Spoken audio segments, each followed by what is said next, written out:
Very much, Sandra. A round of applause for Sandra, please. I welcome you all once again to the Business Day Logistics Conference. This conference was designed to cater to the needs of stakeholders in the logistics sector, so from government officials to policymakers, supply chain professionals, transportation and shipping companies, e-commerce and retail representatives. You all make this life a lot more easier for we, the consumers. So I welcome you all to this auspicious occasion. Like I said earlier, we have all come from the length and breadth of Lagos, and we are here today. I hope that at the end of this occasion, we go out with a lot of knowledge to actually make this space a better place for people, for the logistics sector in general. So at this point, I would like us to please make welcome on stage someone that we all have come to love and respect for all the work that he has done and is still doing. Is the editor of Business Day, Mr. Tayo Fagbole. A big round of applause, please. Thank you, Elizabeth. Good morning, all. And once again, I would like to apologize on behalf of Business Day that we are behind schedule. For a conference called on logistics, I think it's ironic, it's a paradox that we're starting not on time. I'm going to plead that we all come to the middle, please, if you don't mind, just so we have some central, please. Thank you. Everyone, please, if you don't mind, so I can see your faces. As I was saying, it's a very warm welcome to all of you. I am not the one who's meant to speak. The publisher is meant to speak, but I'm representing him. So all the accolades that Elizabeth was paying, I think is more to the publisher. But anyway, as I was saying, for a logistic event, we're starting behind schedule. We apologize for that. But more importantly, I think it also shows that people have always moved. We all got up this morning and we headed towards a direction. All the services within here, some of the services also had to move. From the goods, the equipment, we'll have coffee, everything that went into that had to move. So humans have always moved, goods have always moved. But also, over time, technology has also begun to change how those things move, how we move, how those goods move. I've been having side conversations with some of you here and learning about the amazing work that you're doing in logistics, how you're using intelligence, how you're using data, how you're using technology. And I'm sure we're going to hear more of that this morning, and we're going to take a lot with us. We're going to share of what we know, and of course, take a lot from the room. I will not try to hold you back, because I think we've already started late, and in logistics, the less the friction, the better. So if I make an order, if it comes on time, I think I'm a happy customer.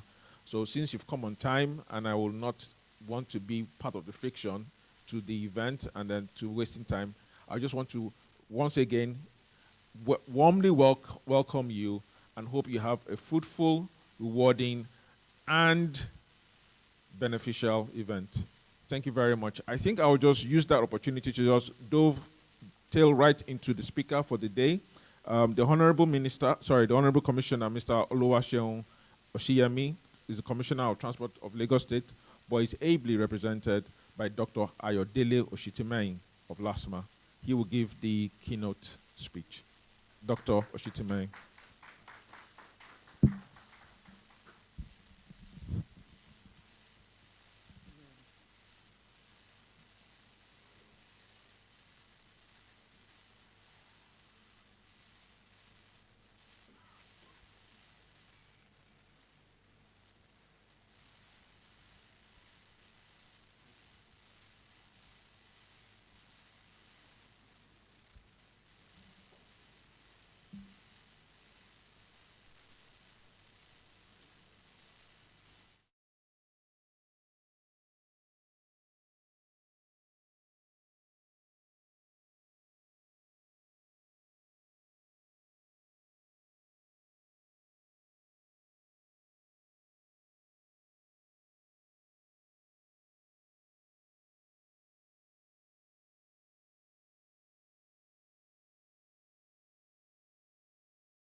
Thank you all for having me here, and I also like to thank Mr.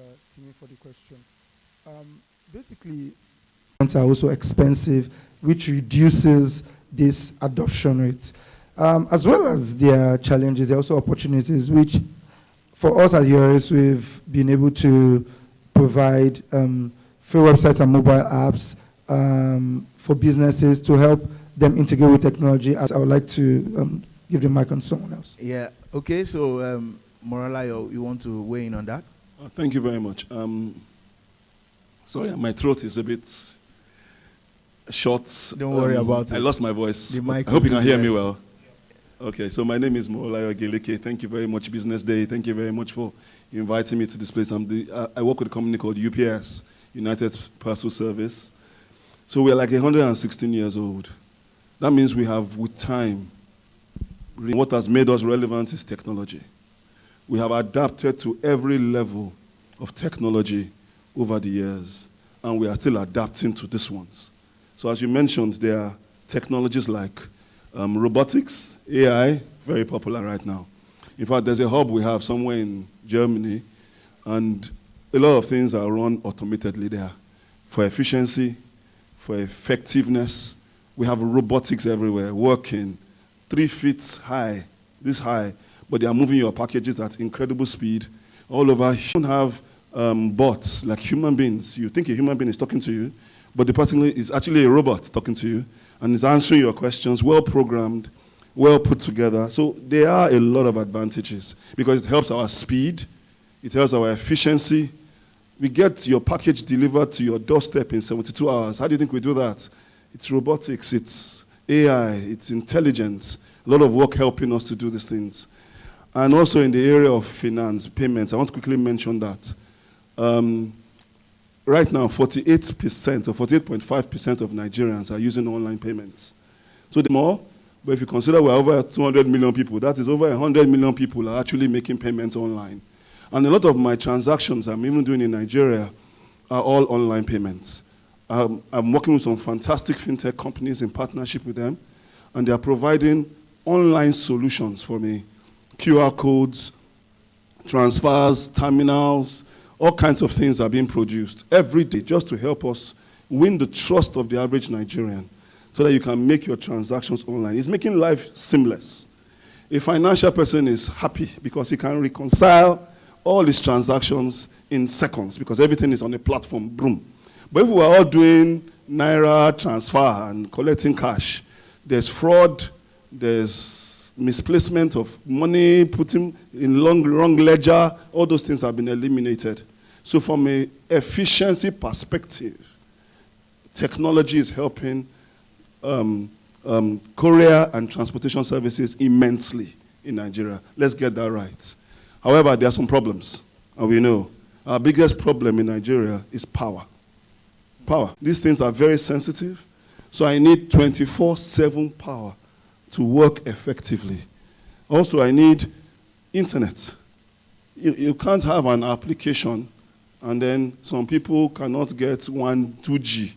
I mean, it's in some locations in Nigeria still, we don't have, yes, the telecoms, I came from the telecoms, so I'm a bit biased. Telecoms have done extremely well in Nigeria.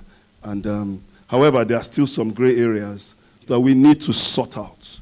So those are the challenges. Internet, broadband connectivity, power, and even winning the trust of the average Nigerian. That if you click on a link, you can actually make a payment.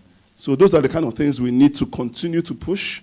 And I'm sure as we continue to develop infrastructure, the government of Nigeria, from the plans I'm seeing, want to really do a lot of infrastructural development in the country.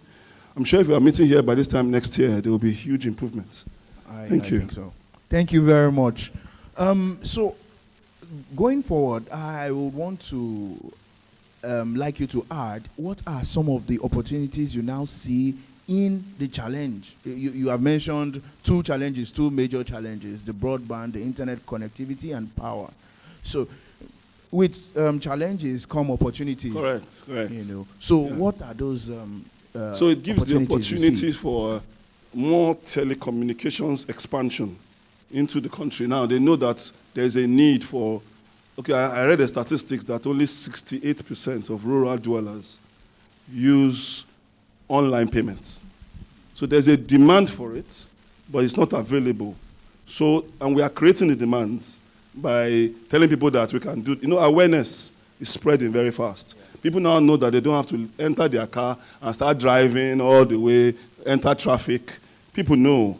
So the opportunity here is that the telecoms companies, the fintechs, can keep rising up with new innovative ideas to get across to the customers. Customers are getting more aware. For example, if you have a package to move to New Orleans in America, you don't have to leave your house.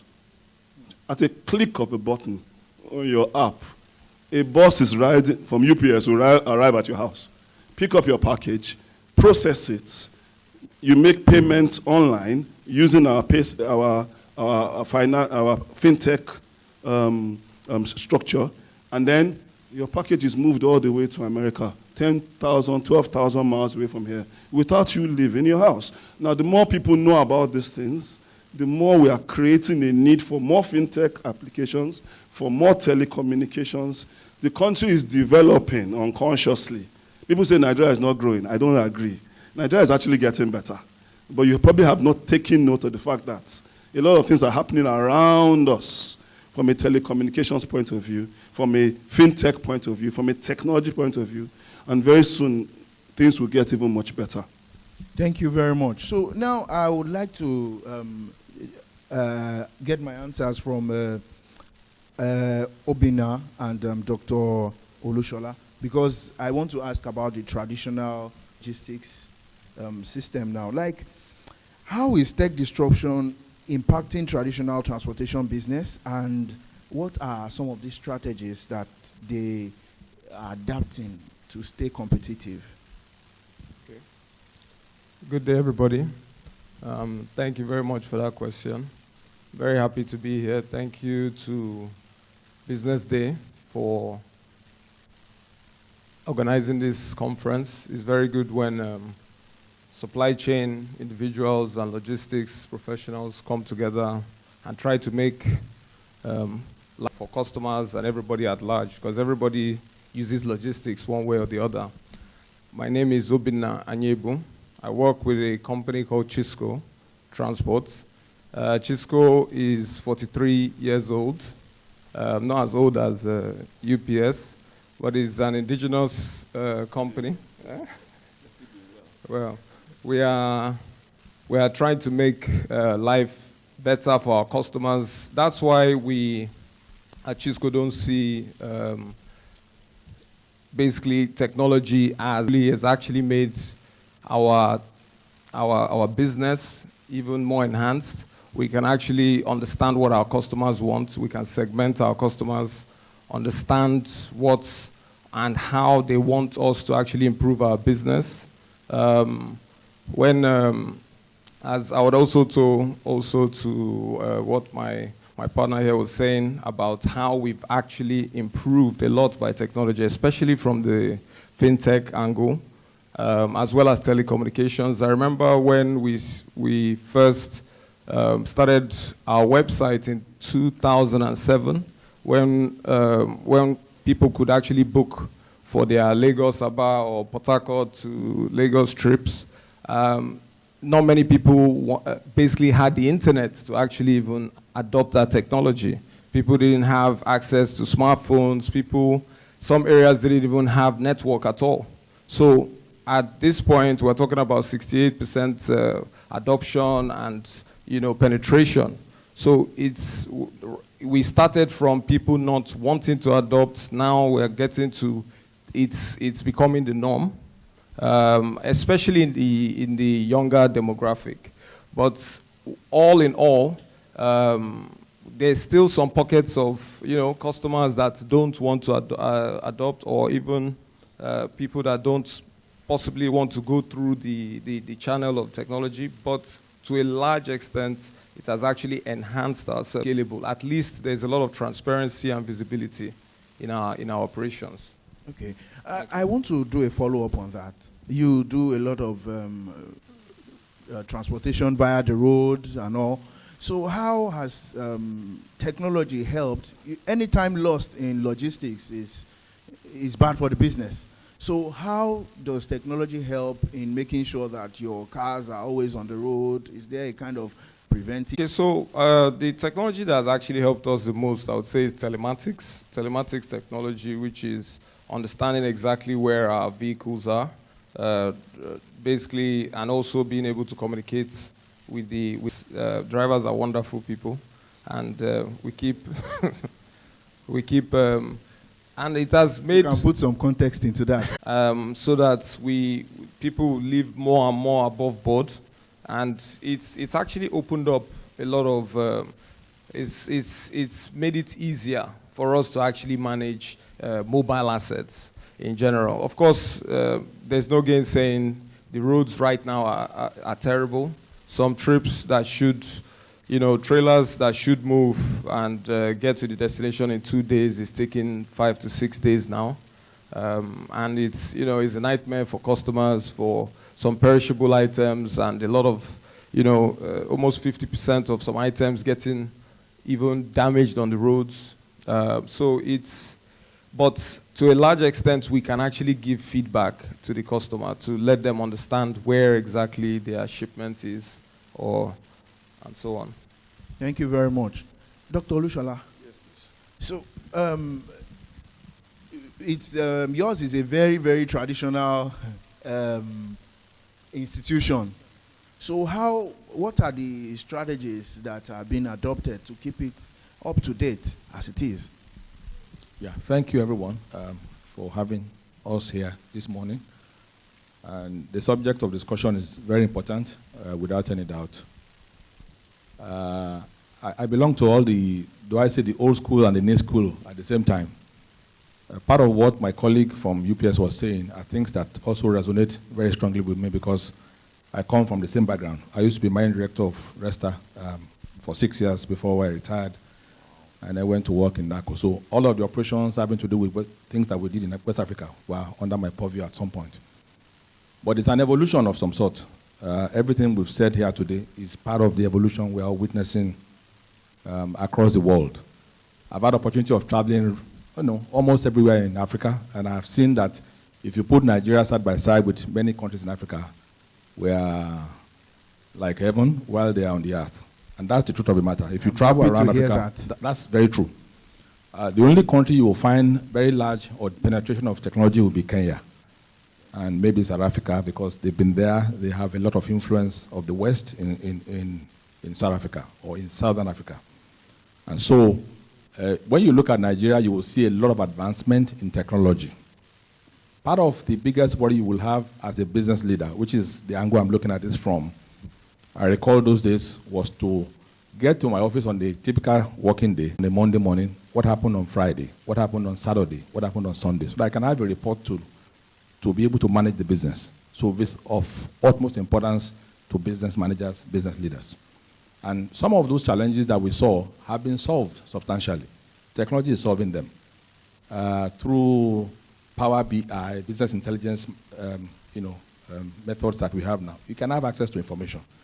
Whatever happens in America today, to a large extent, you can also have access to the same information. Some of the things you will not have here yet are things like drone flying and conveying goods from one point to another. And we have a few fellows who have also tried similar things in Nigeria.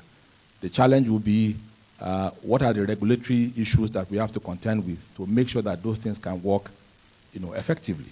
For example, even in America, they have challenges around the airport. When they saw 30, 40 drones flying around the airport, that constitutes some danger.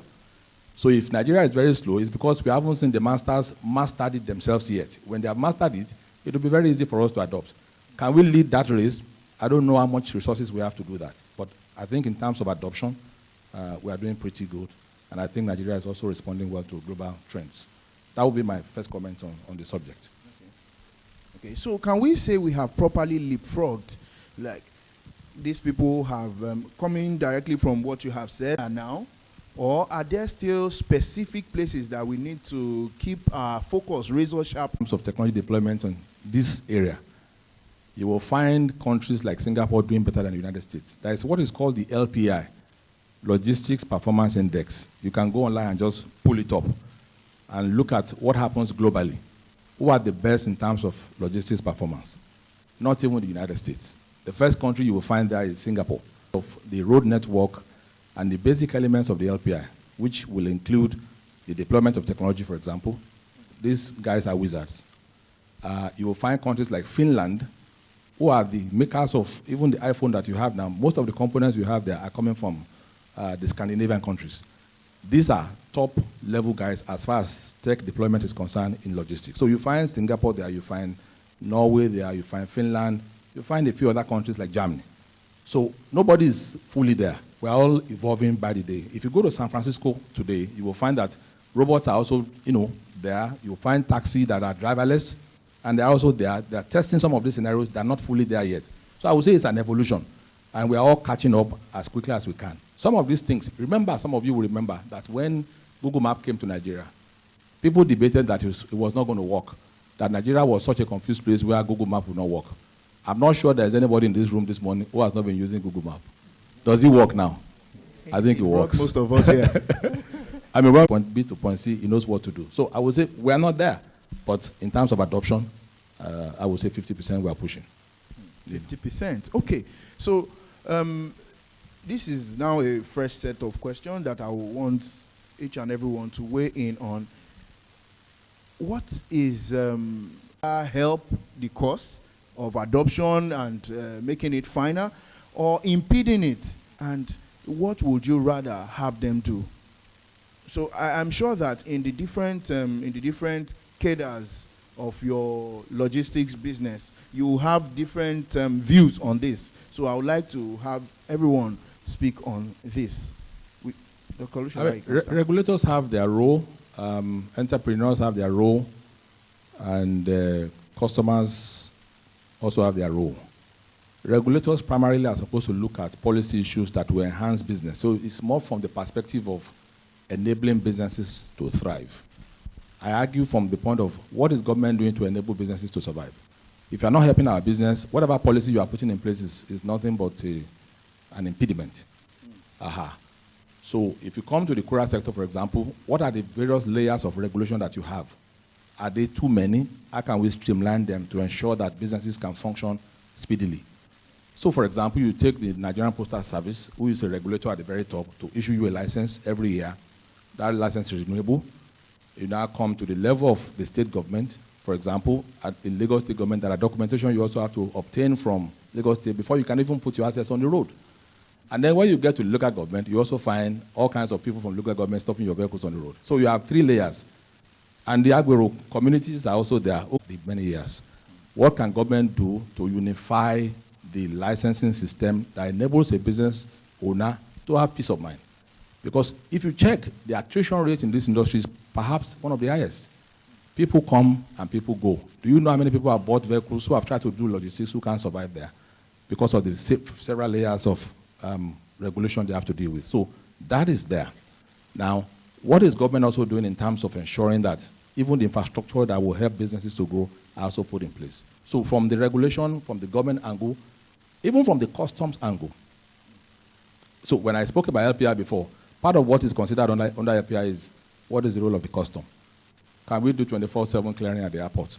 What is obtainable in other parts of the world? If my shipment is coming, can I pre-clear them before they enter into Nigeria? What kind of documentations are done? Can they be done online?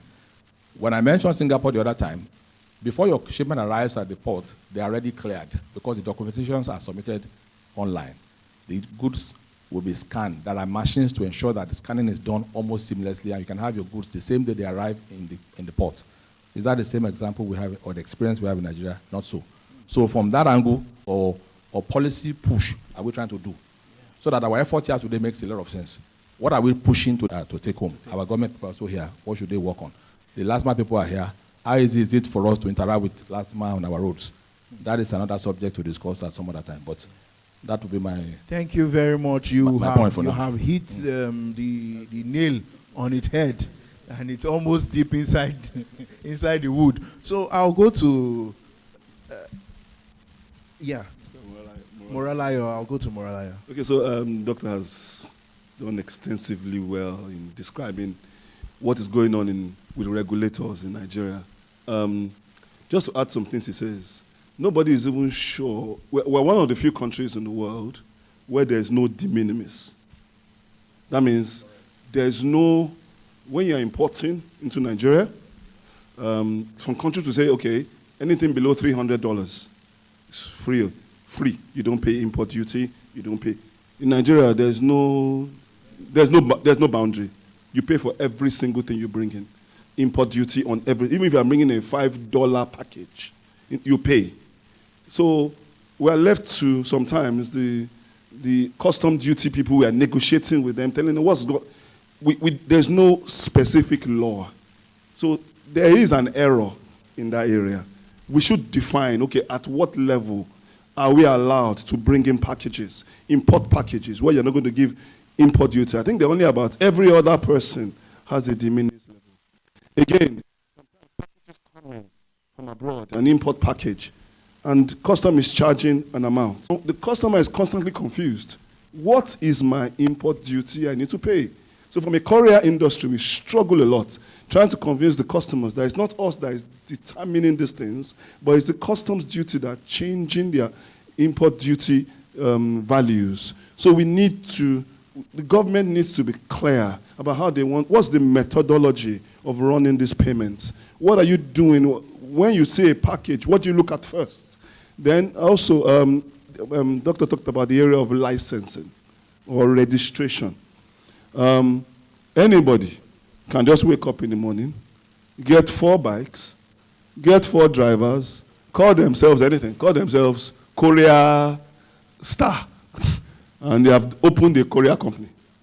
And they are already moving packages of people. Let's go to Obina.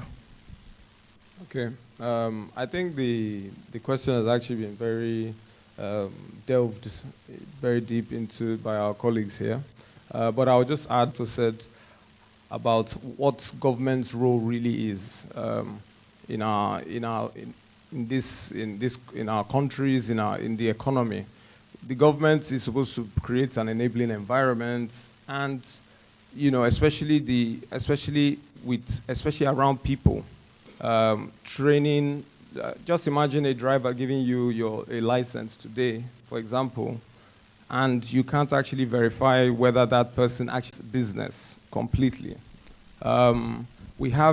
You said something the other time about preventive. I think it's more pronounced here than maybe in other parts of Africa, but you would not get reliability on sometimes from your engineering team, because that's not what we are focused on, especially in our schools. And I think that's where there's a lot of work to be done, especially in our education. When it comes to making things more, the government that is what I'm sort of pushing for the government to see it from that angle, to see that some policies, and my colleagues have delved even deeper, the policies that actually help businesses to be more competitive, so that we can actually grow to be more internationally competitive. Thank you. Thank you very much. So Can I just add something to what you said? okay? Sorry, just one No, minute. no problem. Please go ahead. He mentioned road networks. Now, SMEs and road networks, there's a connection here. SMEs, you can't build them too highly because they are starting, so you have better pricing that you want to set for them. But because your road networks are so poor, you do more flying. Cost of flying is too high. So average SME cannot use flying pricing that we offer. They have to use roads. So they are stuck with having to send a package from here in Abuja. Instead of 9 hours or 10 hours, it takes 3 days. Now, that will not even help the SME grow. Now, you can't use plane because they can't afford the services of planes. So the SMEs are suffering at the end of the day. It now makes the courier service having to change focus and look for another target audience apart from the SME, which is unfair on the SMEs. So the SMEs are suffering from the brunt of infrastructural damage that has caused them, their businesses not to grow because they cannot afford the faster service, which is air. Thank you. Thank you very much for delving into that. So we have seen unification of policies. We have also seen having a framework that we are targeting and some kind of rebate. You called it de minimis. Yeah, de minimis. So what he's saying is very important. Yeah. If we understand what he's saying. If you order for things from the United States, from the UK, for example, there is a minimum price under which nothing is charged. So it means if you have shirts in Hills and Curtis, for example, and you live in the US, you want to be wearing UK shirts, you can order £100, £150. When it gets into the US, there is no tariff to do on it. Try and imagine what happens within West Africa, for example. If there's a de minimis, let's say $500, anything that you're importing that is within $500 range, customs will not charge anything on it. So when you're talking about intra-African trade, that's what's going to drive it. Which means I can sit there in my house and be ordering for shoes and clothes that are made in Ghana. It will come easily. Africa can trade with Africa very easily. We've tried sometime in the past trying to force the West African customs to work together and come up with this to ensure that we can trade. But the bureaucracy of government would never let that happen. Everybody is hustling for revenue. Our government is hustling for revenue, and they want all the taxes that they can get. We are hustling for revenue as business owner. Who is going to now help the businesses to grow? If government wants to, so government will tell you at some point and say, we have overshot our target for revenue collection and customs.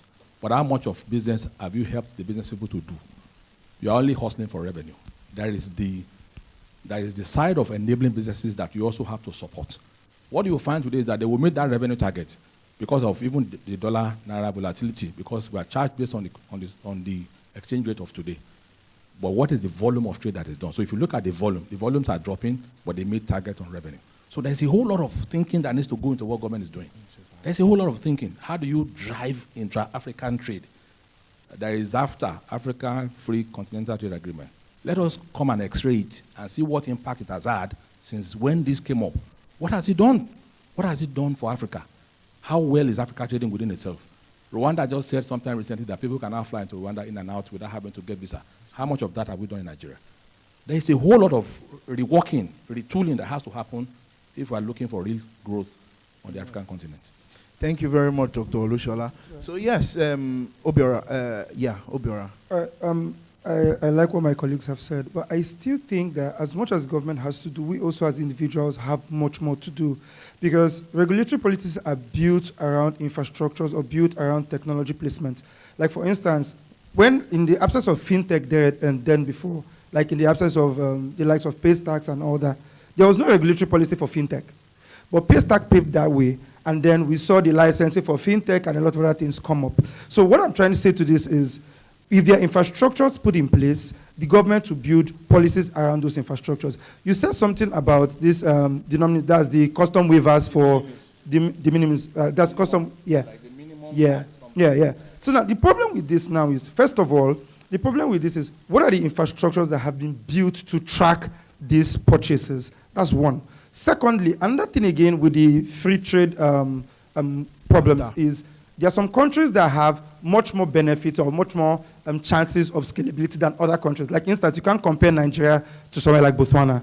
We have more commercialization than those other countries. So now, what happens now is there are there platforms that allow equality in trade? That simply means, where can I go to and have access to Botswanese products? Where can I go to and have access to products from Ghana? It's easier to access Nigerian products than all these other countries. Unlike if you look at the Asians, like, China, for instance. China is a very big country, but it's almost like the whole of Africa. But one thing that they have in similarity is the connectivity. You can go to Alibaba or any other Chinese platform and have access. And this is one of the things that we need in Africa to build trade, to build these waivers, to build sustainability for African businesses. Yes, SMEs have an issue in terms of road trade, like my colleague said, but one of the problems with road infrastructure is this. First of all, road infrastructure doesn't necessarily affect the business in itself. The sustainability of a business is dependent on accessibility to that business, which is from the tech perspective. So how can we empower these businesses technologically to be able to give them access to consumers that can choose the method of logistics? Now, for instance, if I put up a product or I have a platform that I put up a product to sell, the customer has the opportunity to choose, okay, do I want it by road? Do I want it by air? Do I want it by sea? These are infrastructures that we need to put in place for us to be able to scale efficiently as logistics companies. And now this cannot be done. This has to be done by us and regulated by the government. So if these infrastructures haven't been put in place, then definitely we don't expect rigid regulations from government. Now, regarding the NIPOS, the Korea thing, and I'm really, really in support of that because I run part of our logistics arm is actually Korea.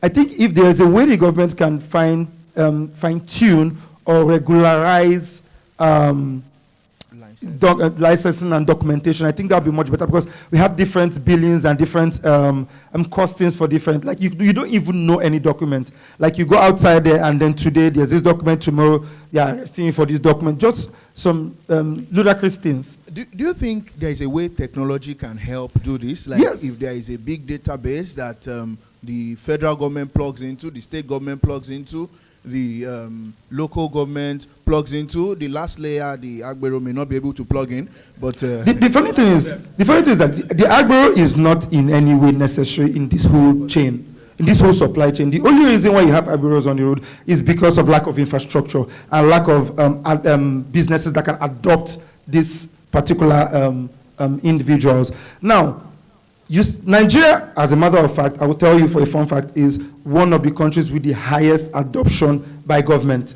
Now, there are a lot of things. If you want to start a business in Nigeria, you can start. What do you mean adoption by government? Now, let me give you an instance. If you want to register, you can start a business in Nigeria without registration. You don't do that in any other part of the world. Okay. You can start a business by registering your business license or registering as a limited liability company. No other part of the world does that. So the Nigerian government actually has made things flexible. Now the question now is, are we willing as Nigerians to put in the work to build in these infrastructures and then get things up and running? If someone wakes up and is like, okay, I want to build this infrastructure, that can manage shipping and manage shipping documents.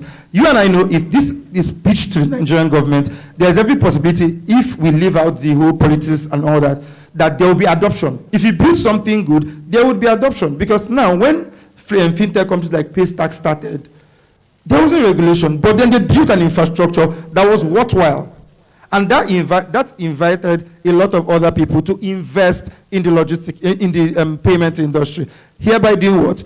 Forcing the government to regulate. Okay. So therefore, I think it is supposed to be, regulation is a private-public thing, so it is supposed to be what we can do as entrepreneurs that are sustainable. It's not just building fintech infrastructures up and down. Okay. I think Dr. Lushola wants to respond to that. He has said quite a lot, and I don't want to get into an argument of any sort. But one point that I just want to reemphasize is that how does the government come up with regulation? That's what I want to pick up from what he brought on the table. How will government of Nigeria come up with regulations to guide the various arms of the evolution that we're witnessing? One, there are already templates established. So if whatever you're trying to do today has a base. Fintech have a base in banking. All these money transfers that we're seeing now that are very good, the background of that is banking. You are moving money. For the courier sector, there is movement of goods and parcels. There is a base. At the advanced level, now that we're having technologies coming in, all you need to do is to look at countries that are more advanced than us. What have they done in the similar line? And then you can take a lot of lessons from them. That's why countries have exchange program. You can see with experts in America, wherever, and then adopt a few things and localize them to Nigeria. So I don't think we have problem of where we can copy from. If you cannot evolve something new, copy from the experts. And I think government, and with the people we have in government, many of them are also private sector people who have also gone to government. So I'm very careful not to say they don't know what to do. They know what to do.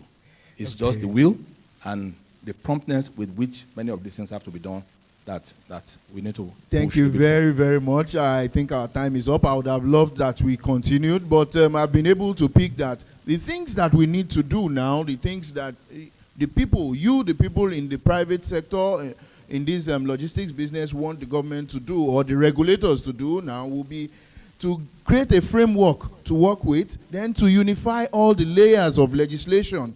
And then the de minimis, in my head, I am hearing de minimis will increase intra-Africa trade. That's what I'm hearing in my brain. Absolutely. And I think we have actually made key points known here. So thank you very much. Thank you. And infrastructure, yes. The government is hearing. Technology cannot move your package by teleporting it. You have to move it through a passage. Yeah. Roads are key for development of industry. Thank you very much, Moralayo. Thank you, Obina, Dr. Olushola. Thank you, and Obiora. Thank you very much. It's nice being with you.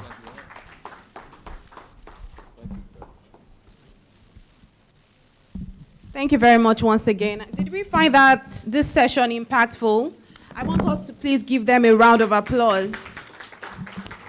Thank you very much, our esteemed panelists, for your deep insight and the knowledge shared. I guess I was just supercharged for this session that I actually forgot to introduce the moderator, Mr. Temik Bangbose, is the online editor at Business Day. Please forgive me, sir. I would like to invite on stage to take pictures with the panelists, our editor at Business Day, Mr. Tayo Fagbole, and the Chief Sales and Marketing Officer, Mrs. Ijoma Ude, to take photos with the panelists.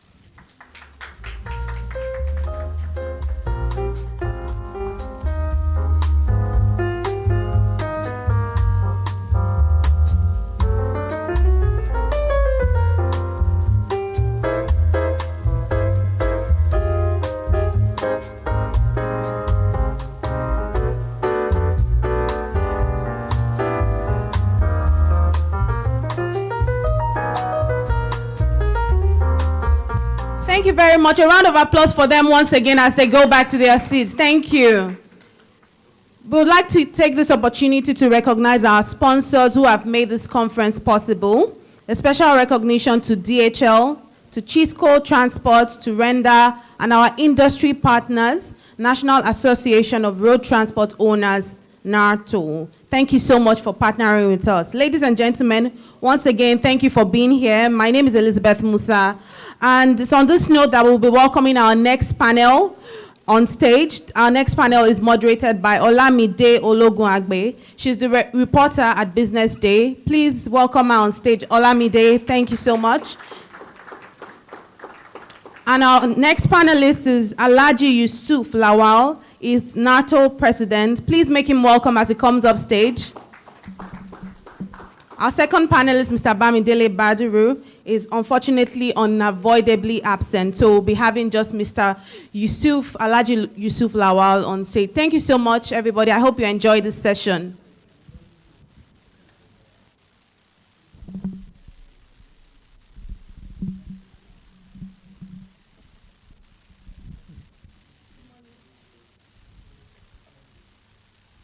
Good morning, everybody.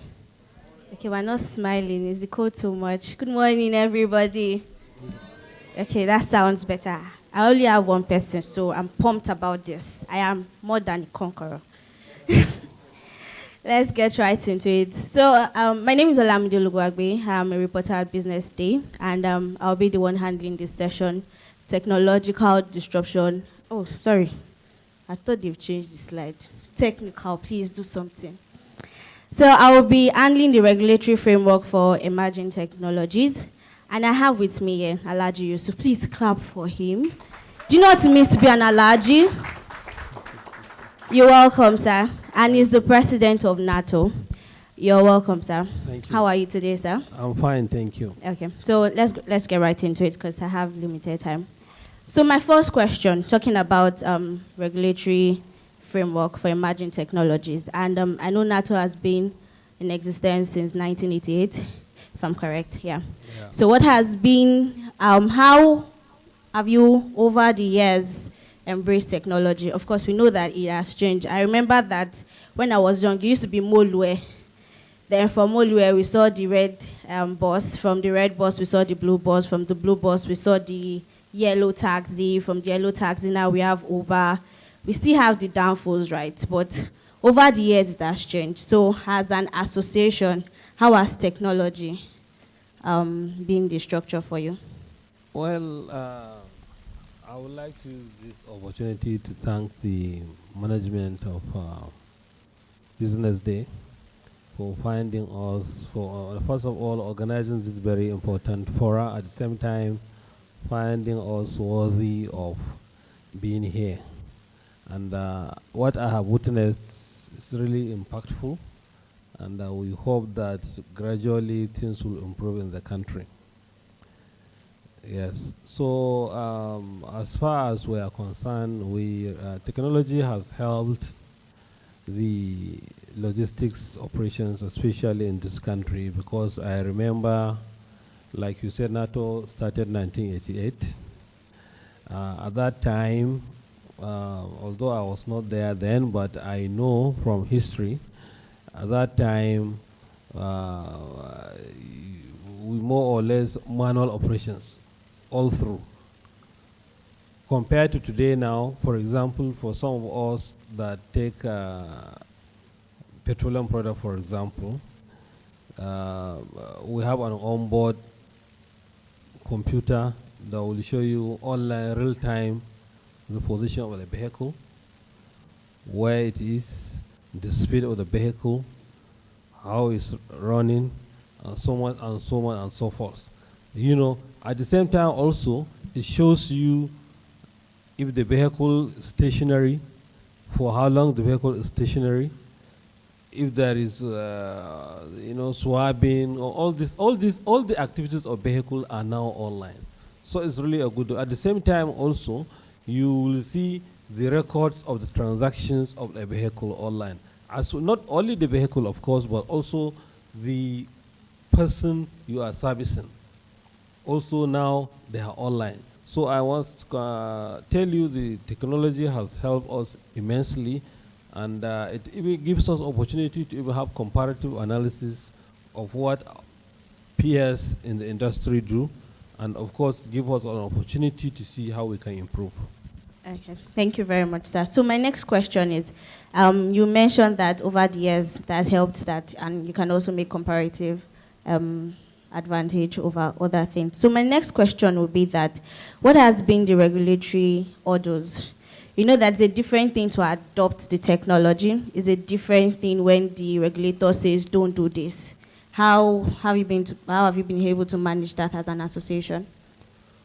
Well, I overheard the first set of panelists who spoke about legislation, regulation. It has really impacted negatively, more or less, in terms of our operations.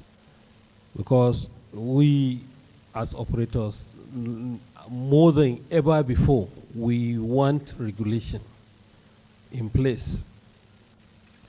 That lack of regulation and enforcement of government decision or government policies affect our operations.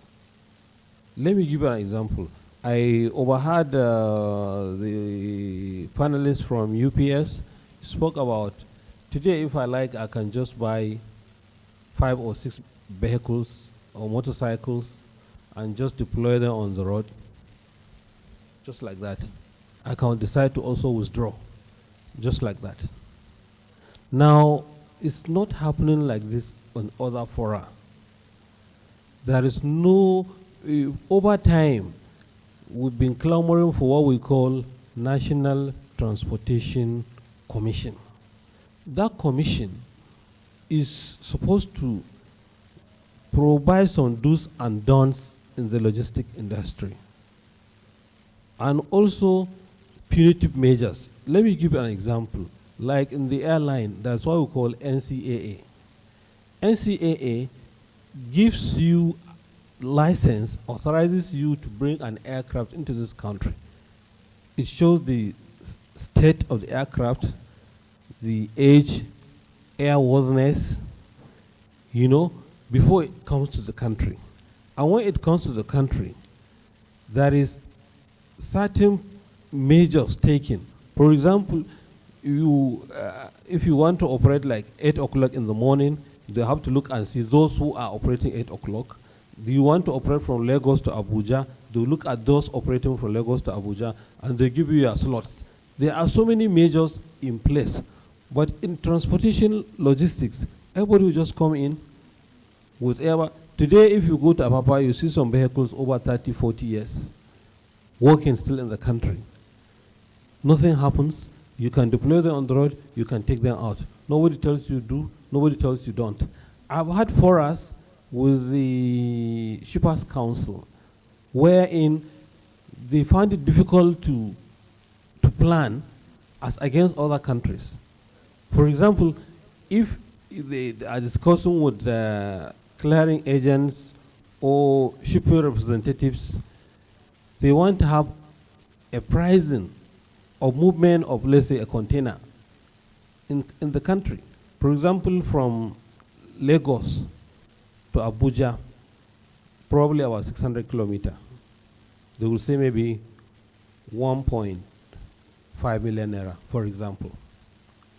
Lagos to Ikeja, still about 1.2, 1.3. And this thing is determined by kilometer. So how can these things add up? These are so many, there are a lot of issues in this respect. For example, also, you see, the transporters also, they are not favored because of this lack of legislation. I can load a vehicle, whatever product, here in Nigeria, load from Abuja, from Lagos to Abuja to Kano. I can go, if I load today, I can spend 30 days. Nobody penalizes the transporter. Nobody cares. And if I go there also, I can spend 20, 30 days. They don't offload, no time frame. Nobody cares. Nobody charges anybody. Everybody is on his own. And I can load perishable item from the north down to the west. They can stay longer with a lot of queue.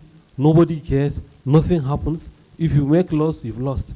It doesn't add up. Technology has improved us because you log in, you log out. There's time frame. If in an organized setting, if I want to do transportation for you as a provider of service, if I come to you, you should tell me I should come so time. I should be able to load 2, 3, 4, 5 hours. I should be able to deliver 24 hours max. I should be able to offload 4, 5 hours max. This lack of the legislation affects everybody, affects the producer of the service, affects the operator, affects the consumer. I hope you understood what I'm saying. I'm glad LASMA is here. You know, in the operations we are doing also, you will see if a vehicle, I'm still going to the legislation. The Lagos State Governor said, okay, LASMA is there to ensure, because of the queues in Lagos, hitch-free. But what the state executive says is different from the executor. Say, don't charge any money. But if you use crane, move it, pay for the crane. But if you charge, okay, 150,000, the stroke will go there, you have to pay 150,000. So all these inadequacies, they make this business very, very, very difficult. So we really need legislation. And this legislation is not only the pronouncement of the legislation, we need enforcement of this legislation for this business to thrive. Thank you. Like a round of applause now. Are you not getting some insights? Thank you very much, sir. So coming back to the legislation, you mentioned the part of LASMA, the government, and all of that. Now, as an individual, how as the drivers, that the normal contemporary thing is I just start the car and I drive and I go. And like you said, now with the advent of technology, you have to log in and log out to track it. Now, how has individuals been able to adapt to such technologies? Has it been a threat to them? Are they open to it as an association?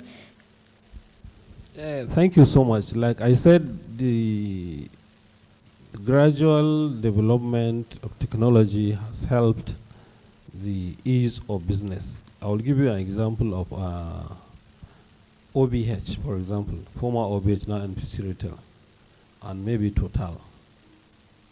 You see, they have on-bound computers, and they have training school for drivers, as well as managers of the drivers, the owners of the business. Manager of the driver, owner of the business, and the drivers. They also train in the school because it's a chain. Everybody must know how it is. You must know how to check the driver, and the owner of the business must know who is checking the driver. So, okay, it's a chain. Like I said, if a driver leaves the loading point, he's stressed by the person checking. That's what we call journey management plan. That journey management plan should be able to tell you in the last 24, 48 hours the situation of the road, whether there is accident, whether there is delay, whether there are potholes, how you will do, how you would swap. You know, all these things, they are key to our business. You understand? At the same time also, it will show you by virtue of the journey management plan and also by virtue of the tracking, which is on destination. So within the next 48 hours, 24, 48 hours, if the truck is not there, you should be able to, because you receive an alert. I receive alerts on my own.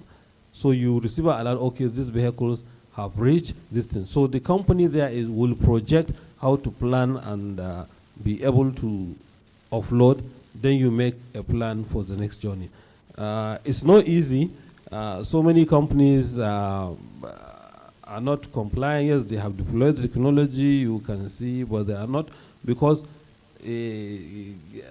as much as you are able to respond to whatever they need, they should be able also to respond in terms of making payment quickly and also planning for it. But because, like I said, lack of legislation, lack of enforcement, you see, even if you do that, the company that you give the service suffers, you, the transporter, also suffers, and the consumers eventually suffer because nobody checks anybody. You just do whatever you like. At the same time, also, let me still tell you to the legislation.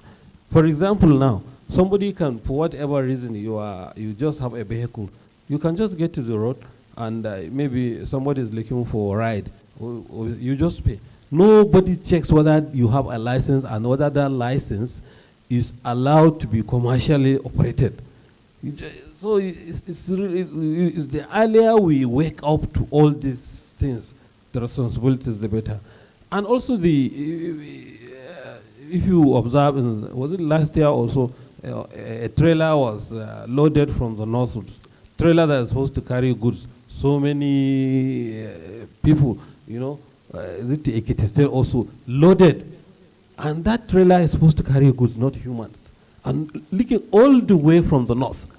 You imagine the routine of security people, the vehicle pass. But nobody checks. Nobody stops them. Nothing happens. I mean, or you see a trailer with goods, with cows also, all mixed together and human. It doesn't happen in, it's only here. So we really have to wake up to responsibility and ensure all these things are in place for us to have a better service. Okay. Thank you very much, sir. So how do you, okay, before I go to that question, now still on technology, we know that there is the new adoption of electric cars, and among others, now there's flying taxi and all of that. We have the driverless cars where you don't have to have a driver. And now, but let's point it to the electric cars because of the greenhouse emission. Do you think that that can be adopted in the transportation system, road transportation system? Yes. And what's the sustainability of that? You see, Nigeria is a very wonderful country. You can go wonderful. You can go to one of the developed countries. You see something happens yesterday. Tomorrow you come and see it in Nigeria.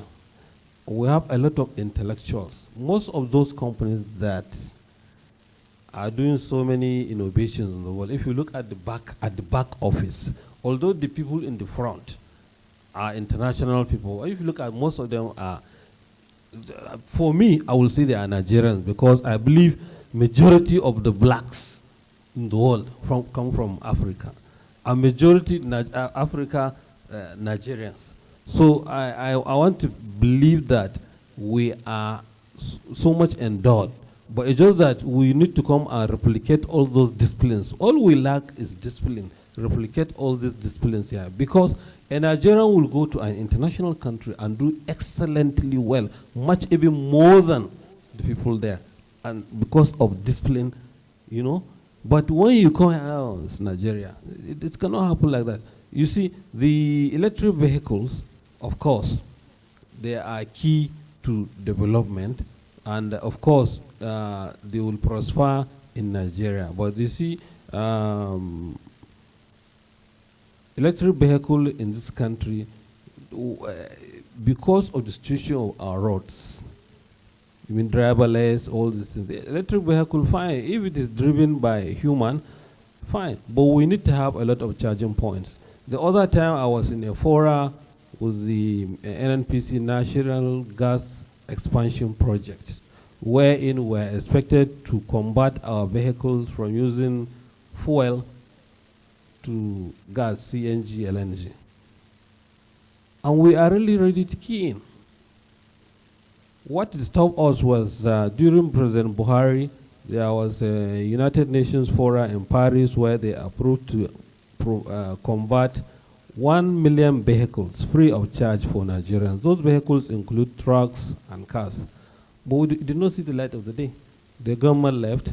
Now this government is planning to maybe convert about 5,000. The problem we have is the cost of combustion. But that is not the other. The other problem is fueling stations.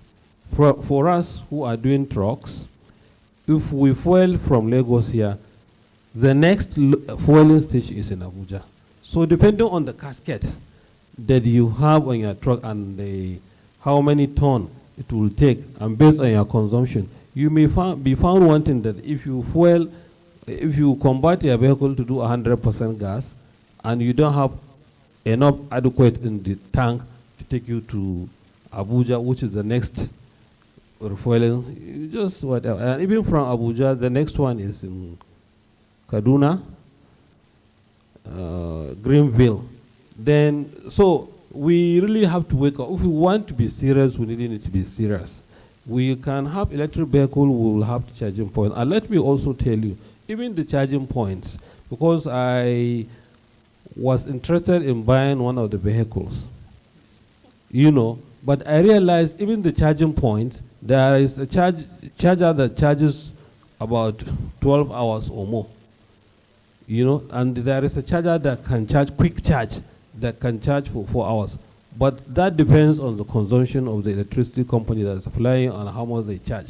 So at the end of the day, you'll be shortchanged, because most of these electric companies, with all due respect, you know, I don't want to, but with all due respect, the charges, because by the time you do your cost-benefits analysis, especially if you buy, I wanted to buy Tesla, but when you do your cost-benefit analysis, and you will observe that it's not going to be, you know, so it's unfortunate. Okay. Alaji wants to buy Tesla. Please, you can call me his PA from right now. Thanks. I'm your PA, sir. I have one or two more questions because my time is almost up. And I don't know if the public has one or two questions to ask. You can signify by raising your hand. Then you mentioned trucks. And I have a question about that. Very interesting question. You know that when we go on the road, those trucks, you see, if I drive recklessly, call this number. I've called those numbers and they never go through. That's one. Two, you see people that drive those trucks are, give or take, small boys. And in your head, you're like, how can this small man, I don't want to use boy now, how can this small man drive this truck? That's two. Now, the third one is they drive very reckless. I can, if my mom is in the car, it's prayer and fasting will go through that road. Especially used to see a trailer. Because she'll be like, all these people, they will take the road. I must go home safely. I must do this. But I tried calling you those numbers one of those days, and they just never go through. What can you say about that? The reckless driving, the accountability of those people, and are these people worthy? Do they have the license to even drive such trucks? Thank you so much. You are right. Most of the vehicles that work for major marketers, especially for Total, the company forces them to put those numbers at the back.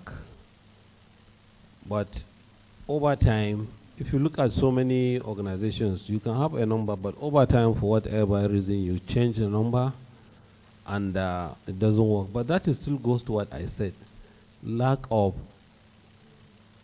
legislation and enforcement. I just told you, I can wake up today and buy vehicles and put on the road. I can give driver without license, nobody checks. I also told you from the north, somebody loaded a trailer all the way to Ekiti State with people, nobody checks him. We have to wake up. We have to wake up and be serious in what we are doing. People are reckless. Yes, there is need to ensure we are doing things at the I heard somebody spoke about Rwanda. I went to Rwanda 3 times this year. You cannot throw away this or a small paper on the road. Here, somebody will just take bottled water and drink and throw it away. Nobody checks him. Nobody catches him. It goes down to the discipline that I'm talking about.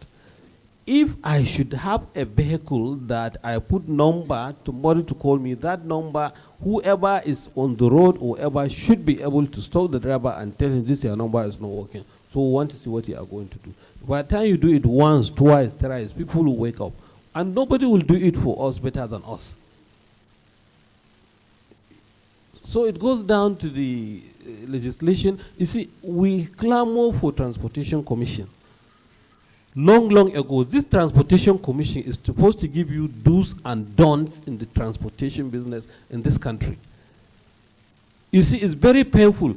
Governments over time have been spending a lot of money on repairs of road. But somebody somewhere, cement company, flour company, maize or fuel company, you load a vehicle with 90,000 tons. And you know if you are the one that built this road with their money, this one over time will spoil. I will go, nobody checks him. If I have the chance, I will instruct every company that anybody that loads cement or whatever more than 35 or 40 tons, because the way bill comes from the company, I will look out the company, and you will see they will not load it. But nobody cares. You will go and take a truck with 90,000 liters. You load it, you know it's going to affect the road. You load, the company doesn't care. They will load, they will give you invoice to go. Nobody checks you. So, what do you expect? If you want somebody to stop doing something, you have to put impediments and punitive measures. I was in South Africa last month.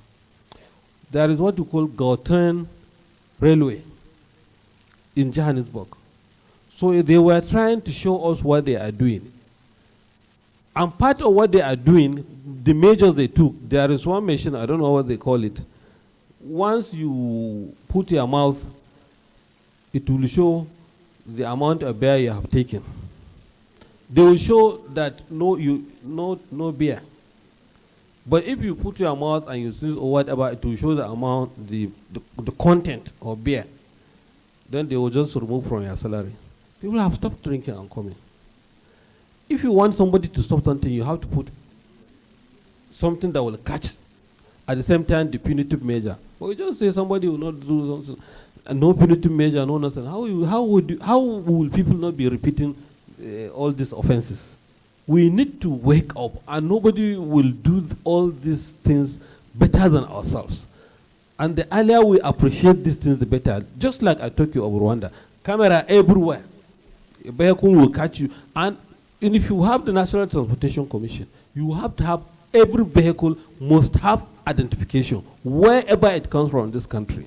It must either it is with NATO number, you have identification. You will call him. Even in NATO, it has identification. So that, see, last year, around Abuja, there was a blockage of road for almost 48 hours just because a driver fought with some army officers.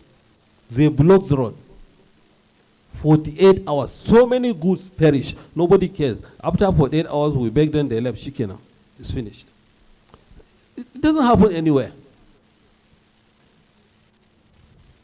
We really need to, I don't know who, if we have transportation commission, that commission will give do's and don'ts, will identify every person that is supposed to be doing the right thing in the road transportation and the punitive measures taken. In fact, even in the construction of roads that they were supposed to follow, that is supposed to be after 4, 5, 6 hours a parking area within which you are expected to rest. There's supposed to be way bridge along the road that will say if you take more than 30, 40 tons, this is definitive measure, this is surcharge, this is what you will charge today, tomorrow, next tomorrow. Niger here, Niger, if you go to Niger, if you carry more than the tonnage, you cannot even dare, because you'll be punished. If you go as a driver, if you are going to Niger, as against what our law enforcement agents do, the driver will come down, park well, come down to the officers, meet them on their desk. You have to wait for them to finish what they're doing before they collect their paper. In Nigeria, a policeman will follow you up to your window and collect for you. Who is supposed to be? There should be dignity level. We should respect our people. This happens in Niger here, but it doesn't happen here. And we have not learned, we cannot enforce it. Thank you. Okay, before I ask my last question, anyone has any question to ask? Can you please signify? Okay, I can see one hand. Any other person? Okay, that's 2. 2 more chance. 3. 1 more person. Okay, that's 4. Can someone please pass the mic around?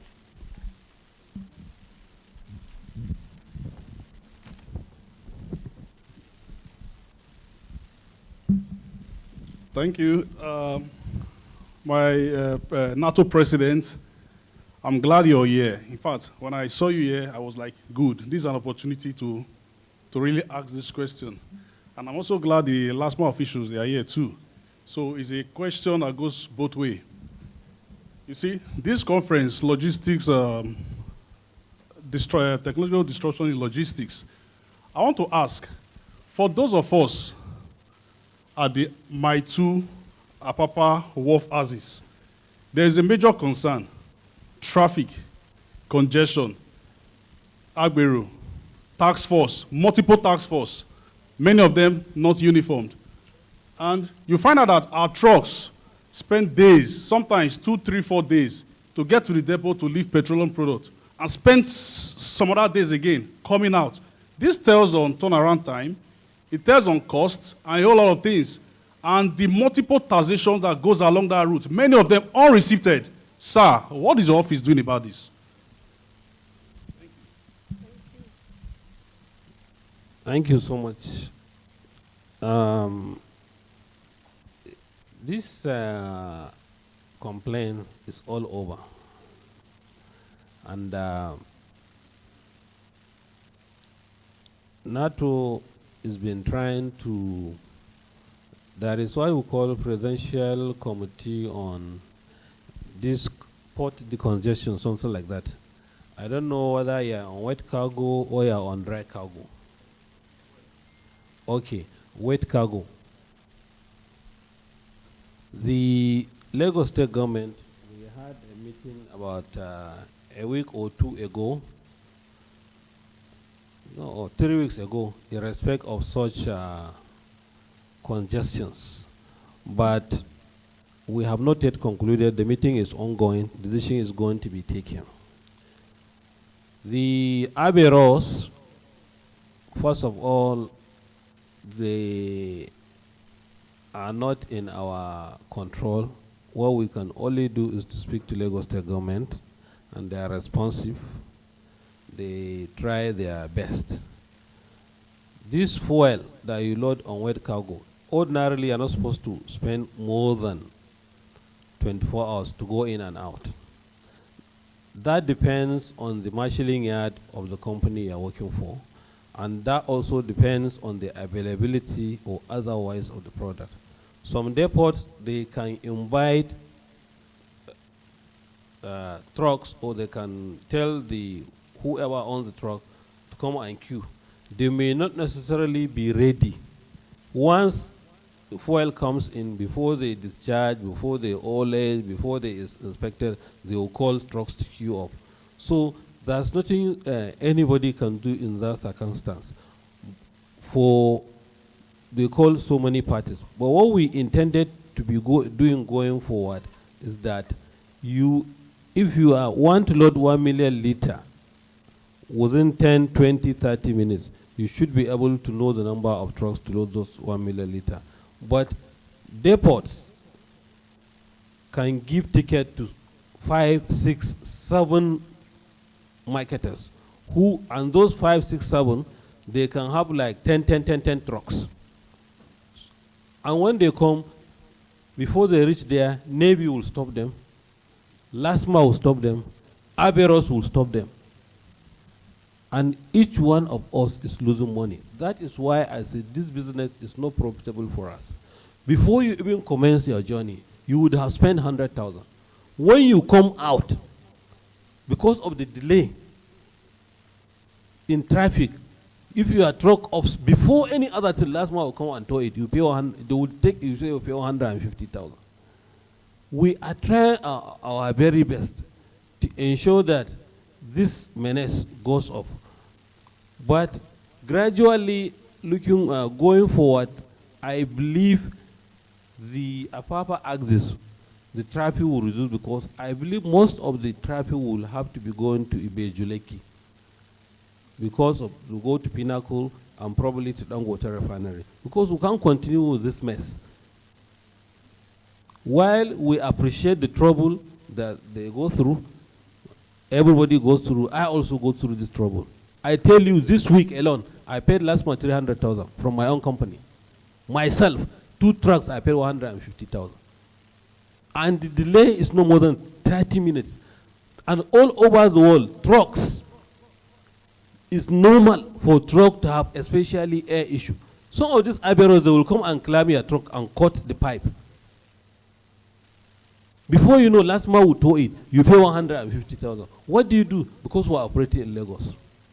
So probably going forward, we'll have to ensure that we go through Lekki, or we go outside Lagos or some areas, because we are just, some are just rent seekers, unnecessarily. I feel your pain. We will try our best. We'll continue to try our best. Apapa, not only the dry, not only the wet cargo, even the dry. You pay 70,000 before you are called off. When you enter, you pay police, you pay Navy, you pay Averos, just because they are those. Now they said, okay, we're going to Ibadan through train. But the problem we have is that the amount of money you pay for whatever processing inside Apapa, the WAF, you go replicate the same payment in Ibadan. So it's a double whammy. It's also another problem. Before we even realize, the same Aberos will move to Ibadan. So it still goes down to what I'm saying about Nigeria, about the lack of legislation and enforcement. If we have such, we have to, that is why, if you ask so many importers, so many shipping lines, they don't want, with all due respect, they don't want to come to Nigeria, they want to go to Cotonou, as small as Cotonou is, because of ease of operation and ease of doing business. As against here, I can see the president going all over the world, vice president also doing, inviting people to do business, do whatever with ease of business. But when it comes to people at the down, it's unfortunate. Who next?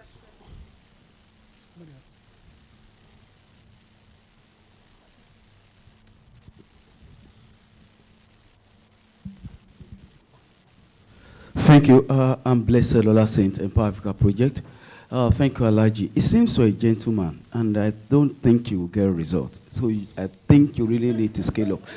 What are you doing? Look, we've seen the challenges, you understand the challenges. What are you doing? If there's need for legislation, if there's need for commission, what is NATO doing? You as the president, as your executive, how are you fighting it, not discussing it? This is Nigeria. Are you fighting it with the federal government, with the House of Assembly, or are you just pleading? Thank you. Yes, thank you so much. We have met representations at the National Assembly. We have sent requests to see the new Speaker and the new Senate President so that we refer them to our previous presentations during the previous National Assembly leadership, as well as last month we saw the Chief of Staff to the President. And, we were supposed to discuss some of those issues, but we just met him briefly. He said whatever we have, we should document and forward, which we did. You understand? It's not only for NATO, it's for the whole country. When we talk of National Transportation Commission, it's for, regulation of transportation in the country, which benefits everybody. NATO is just talking about Nigerian Association of Road Transport Owners. But the Transport Commission encompasses all the transportation activities in Nigeria. Whether NATO is there or not, one day we will have a legislation that takes care of all activities, just like National Telecommunication Commissions. It is the commission that gives do's and don'ts to telecommunication companies, Airtel, MTEL, and whatever. And they punish them. But here, so we are pushing and we're not, yes, we are talking and we are pushing from the back. And of course, we have some relationship with even so many of the ministers. We try to see. Just before Buhari left, there was a proposal one of the ministers would have been even the chair, and they would have taken the Shippers Council with them as the Transportation Commission, but it did not see the light of the day. A bill was sent, was not even signed. There was a bill for that, if you check very well. If you check all, you see there is a bill. But we are going to get, because of some political interest, it did not see the light of the day. But we'll try our best.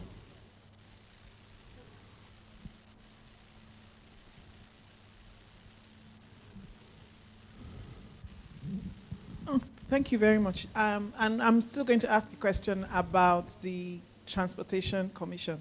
So what do you need to, so let's assume now that you got an offer and you were being asked what you need to ensure that the Transportation Commission is then set up. What would you need?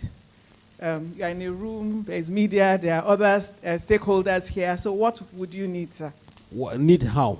To make the Transportation Commission come true. I don't want to be, I don't know what the issue, what it could be, but you've talked about it as something that is necessary. So yes. What would you then need to make sure that it comes through? You said you are talking with the National Assembly. Yes. What else would you need? Yeah, what we need, like I said, there was a proposal, there was a bill to create National Transportation Commission. I would expect that if National Transportation Commission is in place, there should be departments and whatever that will give us the do's and don'ts in the industry. There should be, like as we speak today, we are the people moving petroleum product across the country. It is expected that before now, government pays for equalization of petroleum product and also pays for the freight. That is no more. So it is expected that the marketers and the transporters will fix the pricing of this business. Now, that from whatever side you look at, it has to have some input of government through, just like the airlines, for example. You don't just wake up one day, if you are any of the airlines, and say today your ticket is 400 naira or 400,000. You will have to liaise with an arm of government, even though it's your private business. And it's just like some of this discourse. There is National Electricity Regulatory Commission. You don't just wake up and say you have increased tariff kilowatts without involving the Electricity Regulatory Commission. But in us today, let me tell you, a transporter, let's say a bus, when they increase fuel, today they can tell you through whatever I was saying, okay, from here to Ikeja, if there is illegal, or from here to Ibadan, maybe 10,000, for example. No arm of government, any, that has input into that. How can we do? It's not like that. So we need to sit down. What we need to do is to sit down and appreciate all these hiccups with all the relevant stakeholders and the enforcers, police, LASMA, Federal Safety Corps, and so many others, so that we come with a decision. And we come with an identification of whoever is giving this service. When he comes on stream, these are the do's and don'ts. And everybody checks him and everybody complies. We are going to get there, but we need to get there fast and now. Okay, thank you all very much. My final question, and as an association, I know that it is one thing, it is part of the goal to cater for the welfare of your members. Am I correct, sir? Now, in doing that, going forward with the setbacks and the shortcomings, what have you done to absorb the shock? That's one. And two, going forward, what is the association doing to make sure that even with the ups and downs, there are still some checks and balances, we still have some things running well as an association, also with technology? Well, what we are doing as an association as regards to, first question was to members. Yes, the members. We try, it's part of what, I'm here just because of the members. We have a training school that we educate. We work in conjunction with the companies that we're working for. We educate our employers, that is the drivers, and some of our operation managers. At the same time, even some of the owners of the business, with a view to understand the situation of the country. Especially, let me give you an example. This time, more than any other time, fuel is costly. From Ogere to Ibadan, if you move wee hours, there's possibility your truck can be hijacked. Fuel, a trailer load now of diesel, is about 50 million naira. If you move from Oyo to Ogomosho, there's possibility. So, and also in the north, between Zaria and Kano, somebody will just cut the connection, your truck must stop, they will arrest the driver, reconnect, take the vehicle to bush. Already they have a standing vehicle, they will transload, then will release the driver, then they'll release the vehicle. You say tracker. Yes, tracker. Tracker will just take it to, assuming you take it to a station and dispense, then you'll be able to trace to the station. But when you take it to the bush, nothing is there. So we sensitize our members. Drivers should not move within the wee hours. 6 a.m., 6 p.m. So you can say, because of that, insecurity is affecting our movement. Because our transportation business, for example, from just 600 kilometers, for example, from here to Abuja, what is all doing well is you are supposed to do it within 24, 48 hours, but we can't. One, because of traffic. Two, because of insecurity. So we try to sensitize our members all these hiccups. You know, not only because of insecurity, because of the situation of the road. Because of the bad condition of the road, you better drive in the daytime where you will see clearly the troubles and you sort yourselves out. So, and we keep doing this wherever we go. Of course, we talk to government agencies with a view to this. And at the same time, also, we tell so many times the drivers to move in group. To move in group, not in isolation. So that if somebody is in trouble, the rest can help you. That is the most we can do in this circumstance. What other question is that? Going forward with the advent of technology. Yes, going forward with the advent of technology, I hope that the companies that we work for example, so many organized, like Total is organized, OBH, NBC, there are so many organized. I'm referring to the wet. You go and load, it's online real time. You see the journey management plan, your people we do everything in group, and the technology will show you this is the condition of the road. At the same time, we also expect at the receiving end that they are expecting this vehicle, when this vehicle goes, the vehicle is supposed to go within 12, 48 hours, the charges, and go back. And also the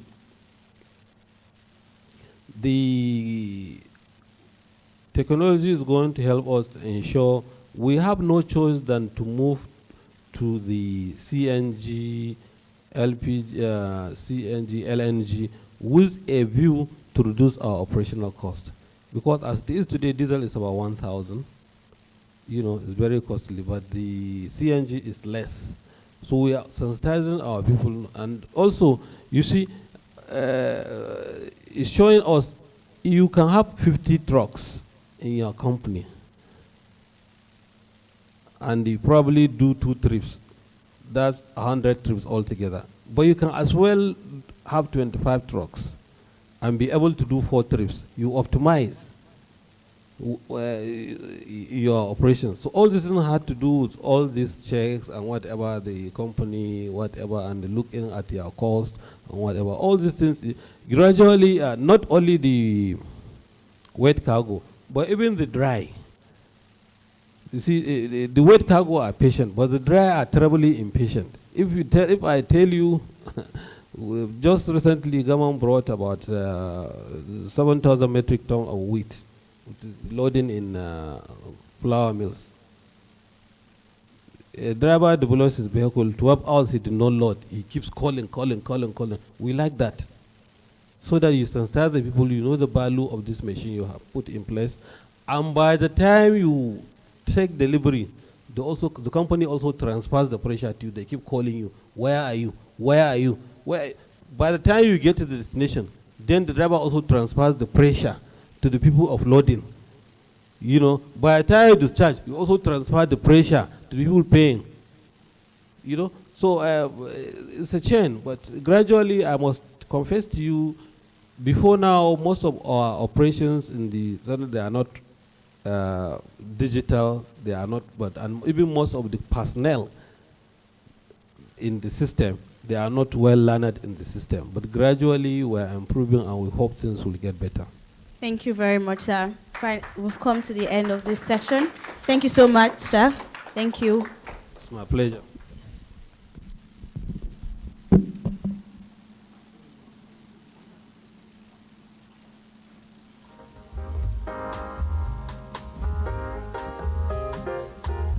Once again, let's please give them a big round of applause. This was a very interesting session. It didn't even feel like 2 people. So a very big thank you to you, Your Excellency Alhaji Yusuf Lawal. Thank you for that. And our able moderator, Olamide, thank you very much. I'm going to ask a question very quickly. How many of us have ever had to ride in an Uber or a Bolt? I'm sure many of us, if not everybody, because I had to do that today. So on this note, we'll now make welcome our next set of panelists to this stage, where we're talking about the future of transportation and logistics in Nigeria. In no particular order, and with a round of applause, please let's make welcome Mr. Tokpe Akinwumi. He's the country manager, Uber Nigeria. Thank you very much. Let's also make welcome Mr. Charles Ake, is the area sales manager, DHL Nigeria. Thank you very much. And let's please make welcome with a round of applause Mr. Okpe Onoboye. He's the CEO and founder, Render Africa. Thank you very much. We also have, last but not the least, Mr. Yaya Mohammed, is the country manager, Bolt. Let's make him welcome as he comes up stage. Okay. But before we go on, I would like us to please recognize our sponsors who have made this conference possible. A special recognition to DHL, Chisco Transport, Brenda Africa, and our industry partner, National Association of Road Transport Owners, NARTO. Thank you very much for partnering with us. And to moderate this session is Miss Olamide of Business Day once again. Please make her feel welcome as she comes up stage. Thank you very much.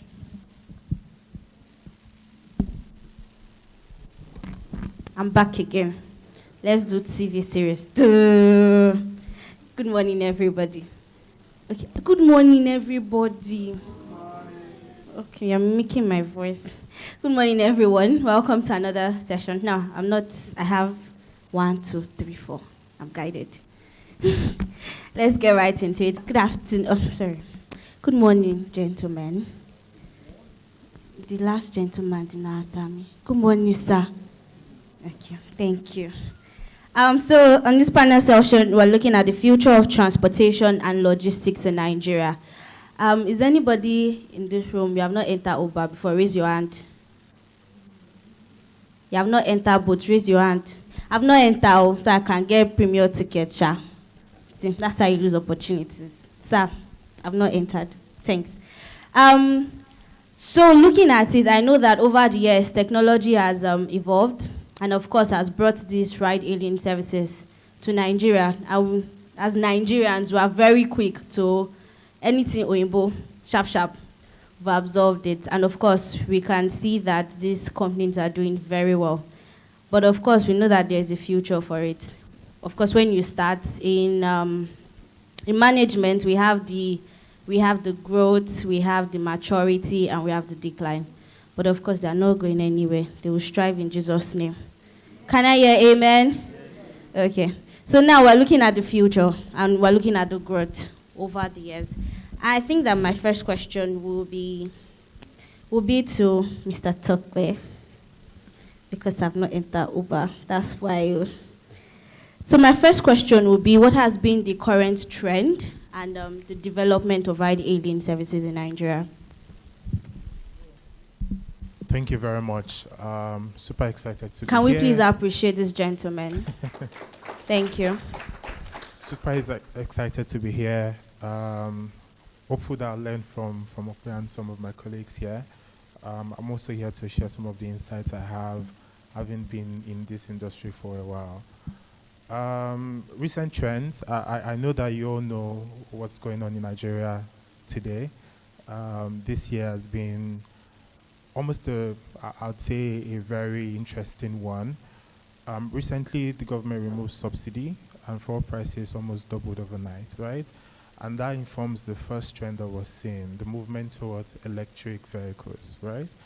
The amount of calls I've gotten over the last few months talking about having electric vehicles, whether on UberX, whether for deliveries, has just been insane, right?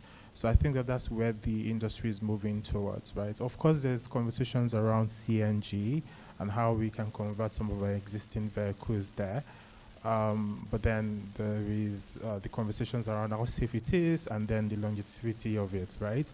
In the next 10 years, is that something we will be seeing in the industry? So I think the first one will be around electrification and then moving towards electric vehicles. The other one will be around low cost. Subsidy has reduced, also means that prices have increased significantly. We did a price increase on UberX, almost a 50%. We didn't inform you because you will panic, right? So we're looking at ways to move people and things around cheaper. Today, I'd say we're launching a new product, I'm telling you first, called Uber Bicycle, that allows you to move and deliver things from one street to the other, right? That's cheaper, 600 Naira compared to the 1.5 that you have with package. So that's the other trend. I think the last one will be around visibility. When we launched Uber Package in 2021, I think December of 2021, the problem we were looking to solve was around visibility in terms of pricing and also in terms of navigation. Previously, you order a delivery guy, and you have to be on the phone with this guy for most of the day to tell him, this is my house. no, not that house, pass through this route. Right now, with Uber Package, and we also know that some of our other competitors are looking to launch that or have launched that recently. You have improved visibility on how much you're going to pay by the end of the trip. You have improved visibility on where the rider is and when the rider will get to you. So those are the trends that we're seeing. Of course, the other trends that are coming in, drone delivery, I think one of the panelists mentioned it at some point. I know the government has approved commercialization of drones in Nigeria, so hopefully in the next few years, we'll be able to avoid Lagos traffic by delivering over the air, right, goods from one point to the other. Thank you very much. My next question will be to Mr. Charles. Thank you very much, sir. So how has technology, or how is technology playing a role in shaping the logistics business? What has been the specific innovation in that area? Thank you very much, moderator, and good morning again to everybody. Good morning to everybody. Well, like I've been rightly introduced, my name is Charles Seke, and I work for DHL. I just want to also use the opportunity to maybe further help us understand DHL in a better perspective. We have various arms of DHL. I work for DHL Express. You have DHL Global Forwarding, DHL Innovation, and so. But I'm representing the Express service. And I will not talk to the future, talk the trend without telling people how we started. We've been around for about 46 years in Nigeria, started from delivery of letters, and we've now evolved into delivery of packages. And we've been doing this because of technology. Technology have actually shaped DHL. And one thing about DHL, I'm so proud of DHL, is the fact that DHL is like Australians, they see tomorrow. They started this track and trace before every other people started it. And one thing that shaped us in this direction is our track and trace. Visibility, making everybody conscious and aware of the movement of their parcel the very moment you hand it over to DHL. That is one area technology have really pushed us. And again, I cannot talk much. I mean, a lot of speakers have talked about AI, talked about machine learning. The first group talked about machine learning. These are the things that have actually shaped us to really plan, optimize our routes, to make sure that we give you, the customers, the result they actually expect from us. We're also much into eco-friendly practices. All our facilities are now on solar and other economic-friendly practices. You probably might not know, DHL have gone into flying electric aeroplanes, helping to make sure that we help reduce carbon emission. For those regions that are not currently flying the electric aeroplane, we are currently on sustainable aviation fuel, mixing a blend of SAF with the regular traditional aviation fuel. That practice alone is reducing carbon emission by over 70%. In South Africa today, we started experimenting scooper delivery. We have autonomous vehicle delivery. These are machines operated without human intervention. And that is the way to go to make the world a better place to be, and which is one of our bragging pride. our bragging rights. We also talked about shaping and supporting e-commerce. This is one major trend. As we talk, DHL have stand in a position to empower people of different age brackets. About 4 months ago, a girl, well, you can never judge a book by the cover. I see that girl in my eyes to be probably around 40, 50 years. Walk up to me to say that she been sent to see me. I said, so where are you coming from? That somebody referred out to me that she just finished service. I said, you finished service. How old are you? He said 21. I said, well, that's good. So what can I do for you? That she want to start e-commerce business. Ask her, how far, what do you have to start this? Nothing. I took her through, put her how to start, get her business registered. This girl, 21 years old, trading with DHL for the past 5 months, her minimum turnover, not profit, minimum turnover, even talk about profit and what she pays DHL is over 75 million naira every month. This girl did not apply to anybody for work. And these are the kind of empowerment DHL is giving to the people to really shape logistics in Nigeria. I can go on and on. Maybe I hand over to somebody else. Thank you very much, sir. My next question will be to Mr. Okwe. Good afternoon, sir. Okay, so it's 12, I'm correct. Good afternoon, sir.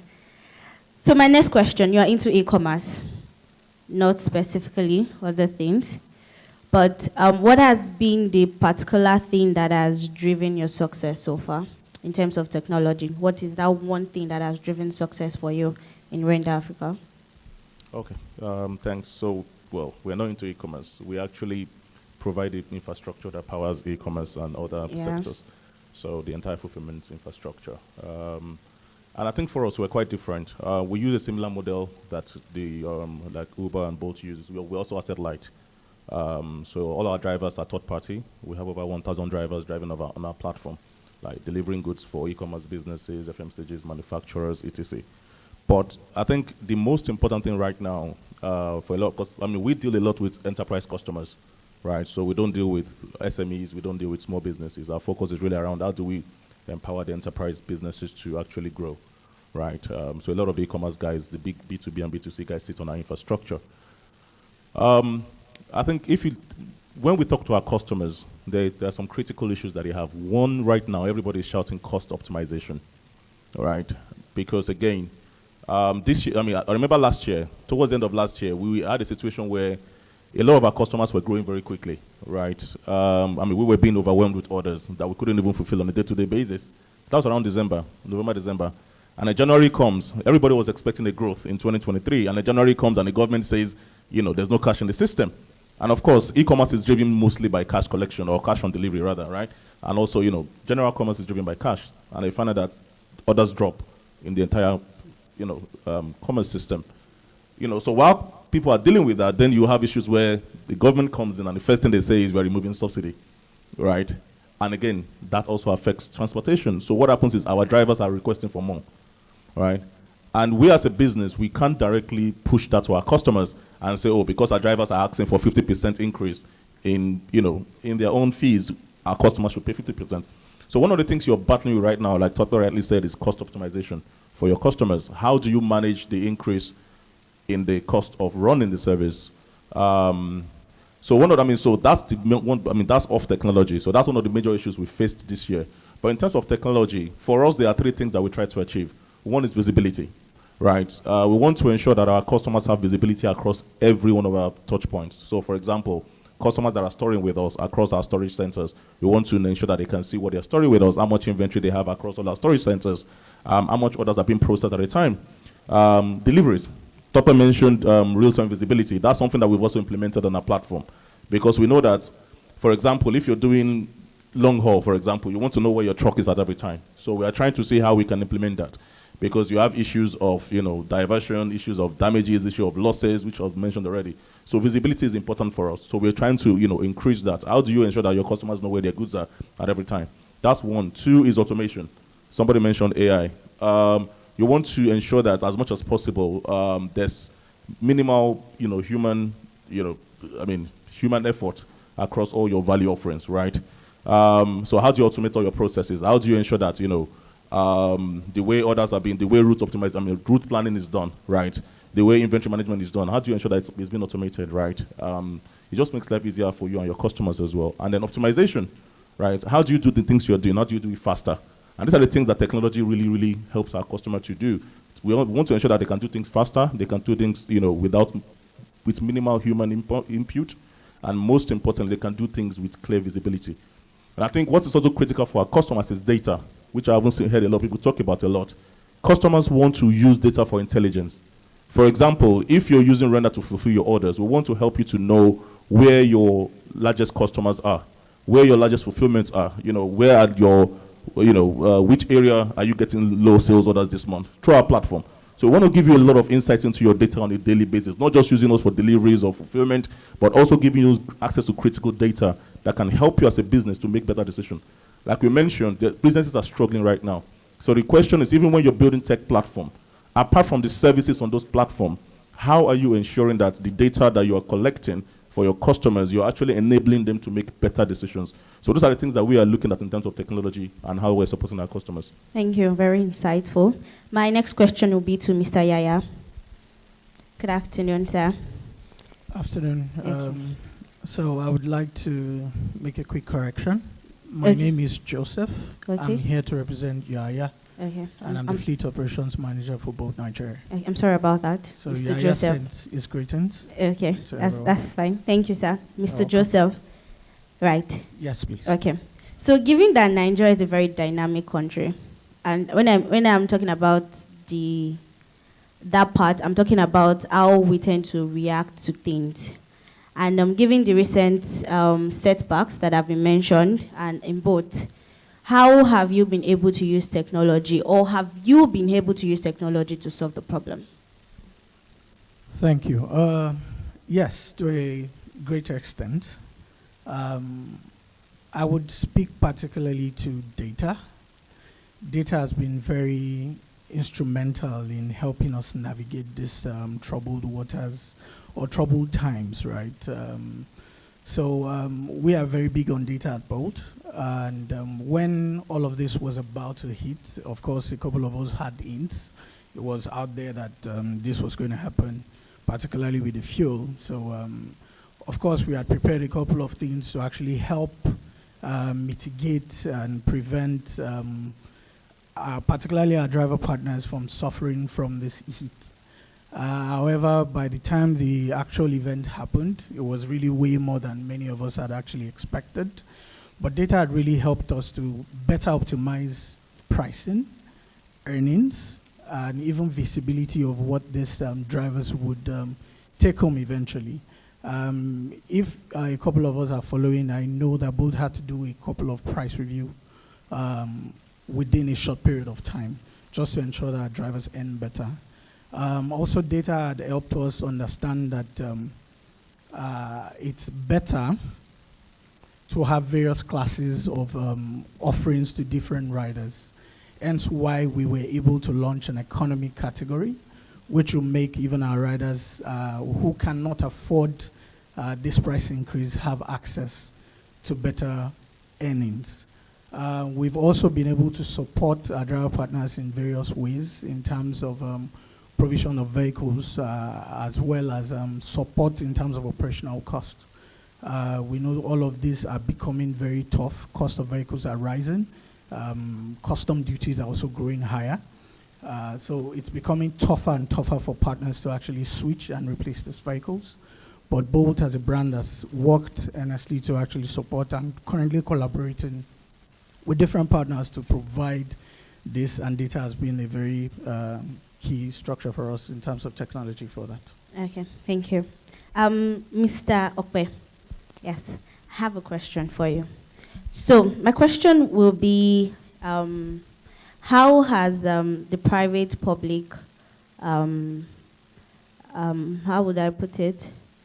Okay, let me restructure. Don't worry, I won't put you on your seat. Let me restructure. So, such that you do it B2B and the large complaint. Now, how has technology helped you? I know you gave insight of the technological innovations that you are doing to help, but specifically, how has been the adoption for them to help you? So I think anyone that's doing B2B logistics will tell you that technology adoption is a real problem, right? Especially when you're dealing with large companies. I mean, most of them just want to tell you that, hey, I need this. They just want to send you a WhatsApp message telling you I need this, or they just want to call you. So if you're telling them, hey, go and sign up to my platform, go use my platform, they don't see any benefit. I remember when we built our first version, right? Because again, when you're a business that is funded, right, your investors have their own interest. And one of them is, hey, your technology needs to be adopted, it needs to work. But you're like, my customers are paying me. That is what's important. But they're like, no, technology needs to work. It needs to be used.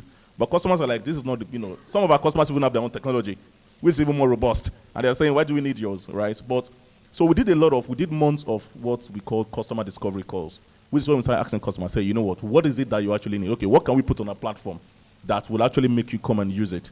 And we realized that, for example, some of our customers, one of the things that were critical for them is visibility, tracking, right?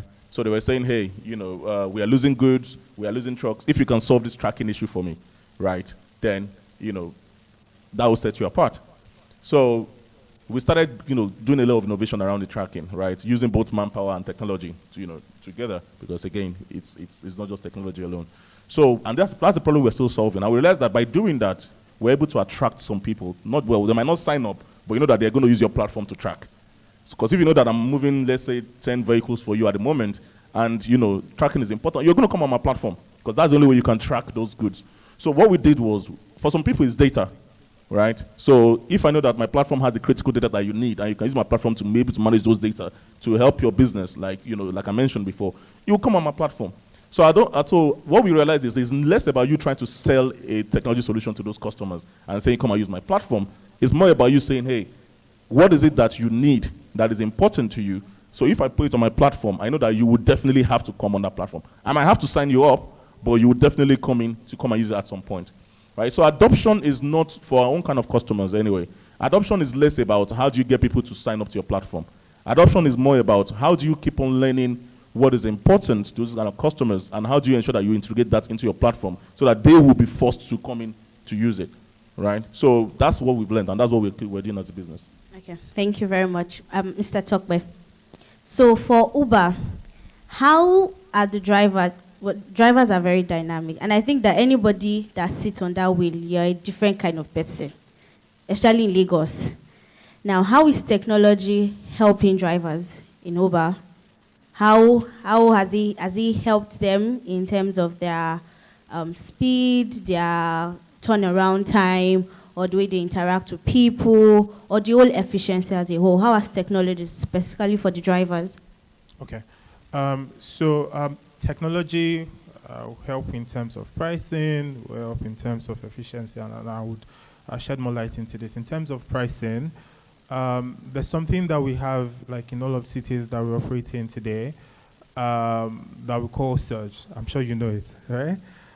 Where we, based on demand and supply, prices go up and down, just to ensure that drivers earn more at certain periods of time or in certain geos, right? So if you are in VI, for example, by 5 p.m., you probably pay more than if you were in VI by 12 p.m., right? Because the number of people ordering that ride at that point in time is just a lot more, right? So it helps in terms of better earnings opportunities for drivers, right? We also have the problem of improved demand, right? One of the things that we solve for, and I'll go back again to say, drivers are individual businesses, right? So drivers that are on the Uber app today are not Uber drivers. You call them Uber drivers, but a driver on Uber has his own vehicle or is matched to someone that's giving him a vehicle and has said, I want to work as my own business and I need Uber to match me to demand. What they would do if they are not on Uber today is probably go to the bus stop, what you used to have before, and do Sole, right? What did you say? Kabu, exactly. So we're trying to solve that. So what we're guaranteeing to you is that if you're in Ikorodu, if you're in Mushin, if you're all the way in Redemption Camp, you get someone that wants to go to that destination or would want to take you away from there. So we've done this for several products. We have it on UberX, and that's why we also launched Uber Package in Lagos. Back to bicycle, right? You see a lot of bicycle riders in VI today, just sitting down in front of restaurants, just sitting down under a bridge, right? They don't want to be idle, right? You know they don't want to be idle. There's just lack of orders for them. So how do we improve the earnings opportunity for them? How do we ensure that we solve the poverty situation in Nigeria by ensuring that these people make more money. And that's why we've also launched this, right? We're solving two problems: improved earnings for these drivers, and also cheaper costs for you as a rider, right? You're sending things instead of spending time moving from one street to the other. You have somebody that to come pick up your item and have it delivered. So all of these ways are ways through which we are using technology to solve like issues that drivers have. We've also gone into partnerships with different people to solve, like, I'm moving away from technology now to actually solving problems that exist in Nigeria. We probably have one of the highest unemployment rates in the world. Lots of people are able and and can work, right? And we've gone into partnerships with, I'll call one Move Africa, where we're bringing in these Suzuki vehicles. Have you seen those silver cars? Where Move is giving them almost free, right? You don't have to, you're dropping something insignificant to own those vehicles after 4 years, right? So we're looking holistically at Nigeria, we're looking holistically at Lagos, and looking at ways to improve earnings and also efficiency for both our drivers and riders in Nigeria. Thank you. My next question will be to Mr. Joseph. So what do you think is the future of ride-hailing service in Nigeria? What do you think is the future of it? Well, for we in the technology space, there's almost no limit, right? We dream a lot. But talking about things that are really pretty practical, the electric vehicles are one that should come up very soon, right? And that would give a better approach to driver earnings, as this will save them a lot more money in terms of cost, because you wouldn't need to service these vehicles like you do with the regular vehicles. Charging cost is a lot less than you having to fuel, as well as these vehicles can actually even cover more mileage, right? All you have to do is just charge. So that is one, right? So you will then also be able to contribute, like riders, to a greener environment. Ride-hailing, what we see in other parts of the country, you're talking about driverless vehicles. Other parts of the world, right? You're talking about driverless vehicles where you can order, and now it won't be a case of the driver doesn't want to go that route. So you get people canceling, right? But in this regard, it's just the vehicle come your way, pick you up, and then get better. It might take a while for us to have that in Nigeria, but it's something that we need to start evaluating and working on, even from the regulatory perspective. Because nowadays, it doesn't take longer for technologies to evolve, right? So we might start seeing some of all these things being tested, evaluated, and being adopted in the ride-hailing space in the shortest possible time. Yeah. Okay, thank you very much, sir. My next question will be for Mr. Charles. Yes. So, in the logistics business, it has grown so much. Like you said, it's there from letters down to where we are right now. What do you think is the next big thing that will happen in logistics business in terms of technology? Of course, we know that we did not see Tesla coming. We didn't see cars that can drive on their own coming. What do you think is the next biggest thing that will happen in logistics business? Is it that I can teleport and my package will get to that place? Well, not immediately, but something similar. One thing I know for the logistic industry is that it will keep getting better. Now, we have situations where people, right in the comfort of their homes, are making orders and receiving orders. That is something that has never happened before, and it's keep happening, and it's even keep getting better. You see, the visibility that players like players like DHL have put into the logistic world and logistic space to make life easier for people moving items from point A to point B will continue to evolve and keep getting better. The use of robotic is another area again too that is actually transforming that logistics space. Less human intervention in some of these places. An aircraft will arrive. There are sorters that could sort them out in question of minutes than what human would have spent hours to get done. We have a situation working closely, we could work better with regulators like Nigerian Customs Service. And items will come into the country, and even before they arrive, they are pre-cleared.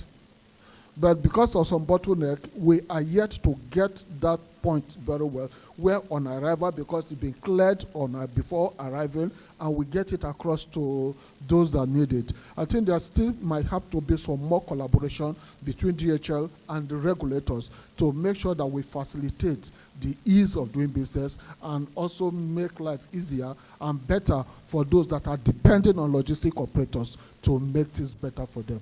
Okay, thank you very much, sir. So my next question will be for Mr. Tokwe and Mr. Joseph. You talked about cost optimization. So give or take, how soon can ride-hailing services or the cars run on CNGs, and how much would they save? Yeah, so I think in Lagos, we're working with the government to ensure that that does happen quickly.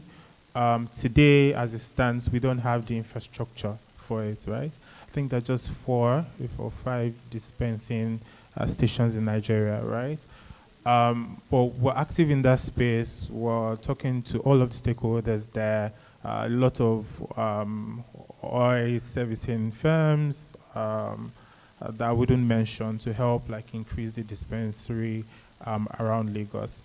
But like I did say, the conversation there and the question is, should we invest in this, right? CNG is not a new technology. It's been in the world like all over for a long time, and people are moving past it now to electric vehicles, right? I've not been in so many places in the world, but I heard a lot of panelists have traveled and been in so many places. Don't worry, we'll do PA together. Yeah. Don't worry. So we travel the world. If you go to the UK, to the US today, most of those vehicles, they are electric, right? Most of them don't run on fuel. So I think we should be moving past CNG now. Like obviously it's like immediate, like mid-term, let's invest in it. But like long-term, how do we improve like the carbon footprint for both you as a rider and you as a driver, and how do we ensure that we're building Nigeria for the future, right? So my approach would be like short-term, let's invest in CNG, and I think that will happen before the end of the year. Lots of businesses are moving towards it, but how do we sustainably grow our fleet to ensure that we're in compliance with the world all over? But then in terms of electric vehicles, I think that we still have a long way to go, right, around the infrastructure to support it. Nobody wants to buy a brand new Tesla and put it on Lagos roads today, you know. I was looking at the data that says only 15% of roads in Nigeria is tarred, right? So we have bad road network and we have bad roads, right? So improve collaboration, like he said, with the government to ensure that businesses can thrive here, and when you make those investments, there's still longevity will be key. And the ripple effect of these bad roads on businesses is a lot, right? If you have bad roads, that's improved maintenance cost for your vehicles. That cost gets cascaded down to cost of logistics, right? In the country where 50% of us live in rural areas, how do we transport goods cheaper, right? If you have good road network, if you have good roads, that helps, right? So just to answer your question, CNG is great, but I think electric is better. Wait, didn't answer, how much would you save? So today, in the short term, probably the same, because you have to consider the initial investment, right? You're paying close to 1 million, I think, if I'm mistaken, to convert your vehicles. But in the long run, you will save 50% of total cost for fuel, right? So yes. Okay, Mr. Joseph. I would say for both, I think maybe we are a bit earlier. Already, as I speak, we have a couple of vehicles on the boat platform already running on CNG, and a couple more trying to switch to LPG as well. Not a very significant portion of the fleet, but yes, we do have vehicles who run. and mostly in Abuja, right? That's because the infrastructure is still a bit more spread out there than in other parts of the city or the country in general. We're working together with nursery partners to ensure that we spread this across the country and at least to quickly support the operational costs that is being impacted at the moment.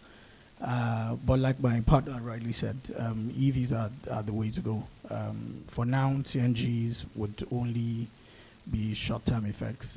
From direct effects, we actually have drivers saving up to 60, 70,000 a week. I mean extra income, right, just from switching to CNG. But that could be a lot more better if we have electric, right, based on our calculations and check. So it's the way to go, electric.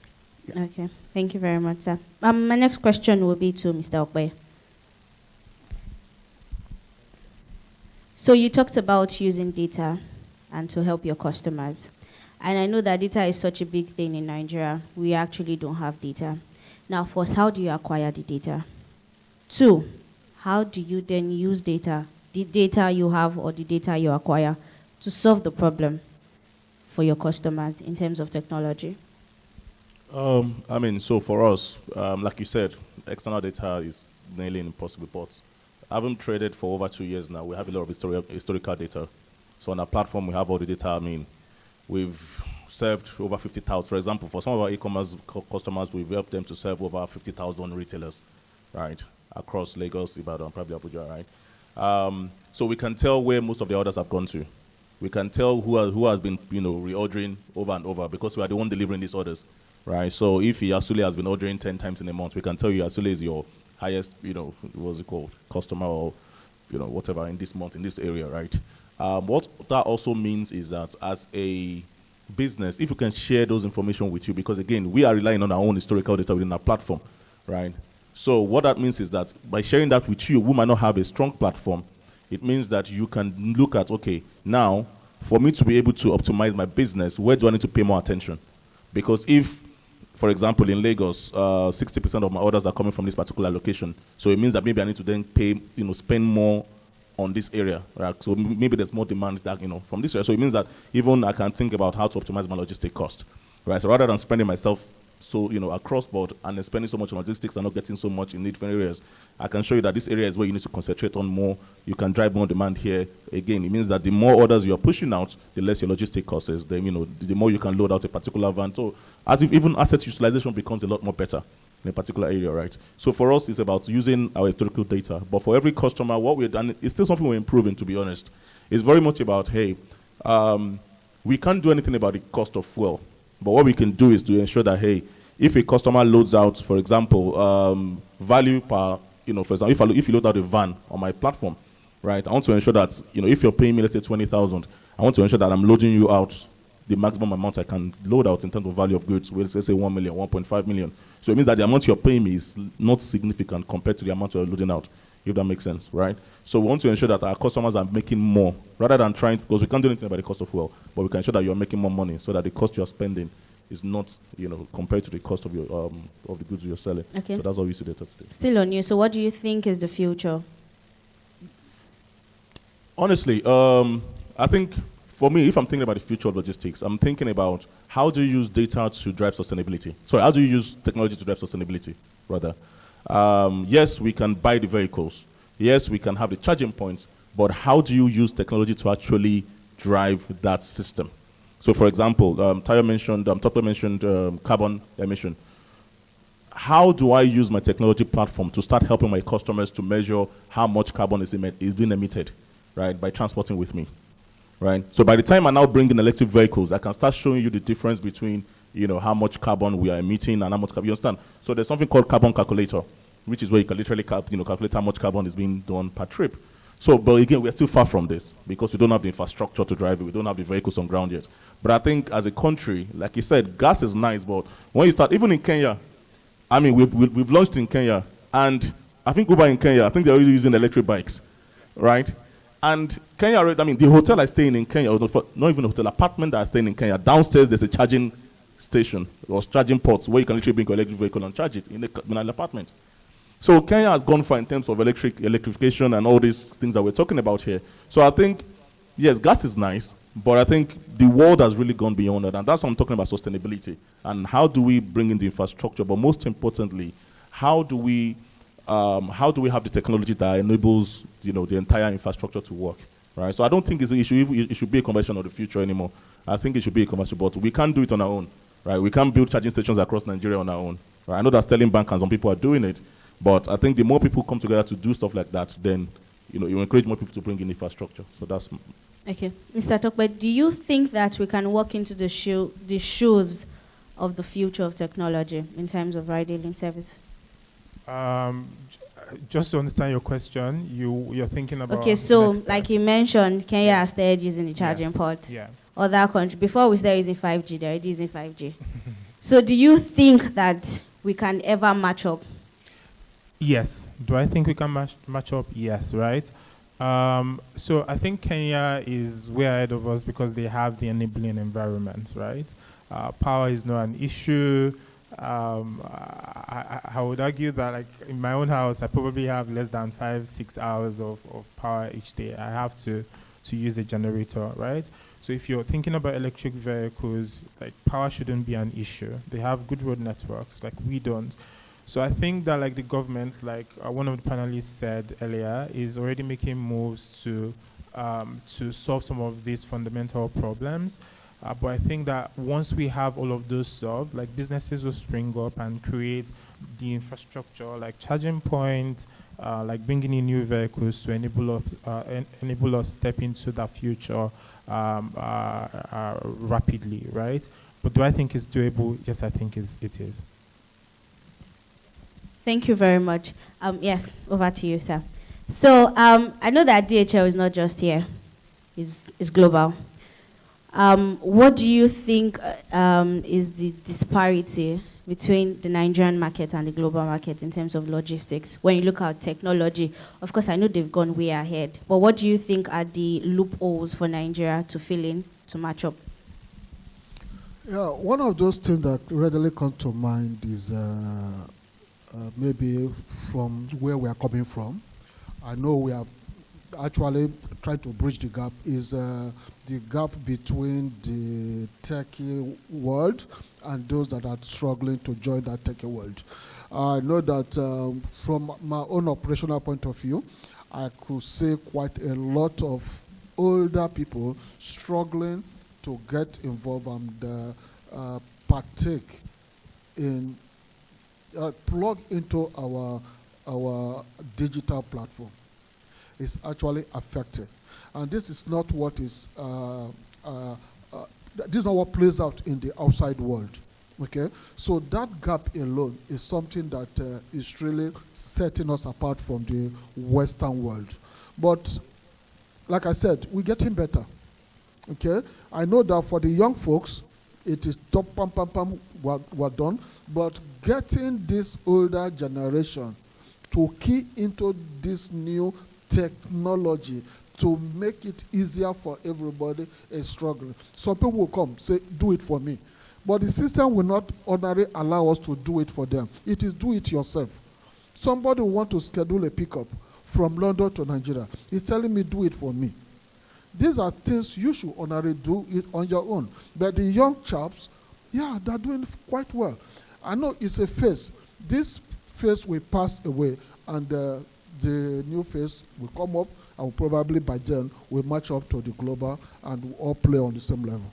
Okay, thank you. Before I ask my question to Mr. Joseph, do the audience have questions?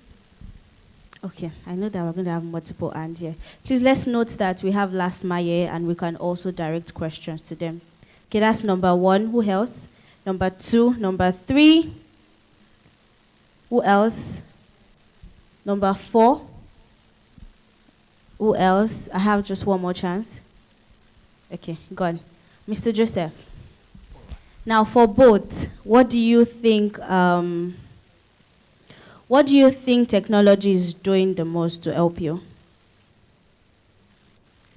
If we're looking at the future of technology, of course, there has to be something that technology is really doing to even help you get to that future? So what is that one thing technology is doing to help you? Well, if I am to speak to that, I would say technology has been able to provide more confidence in our users, right? Because as a driver, you know once you switch on that app, you have some level of guaranteed earnings, right?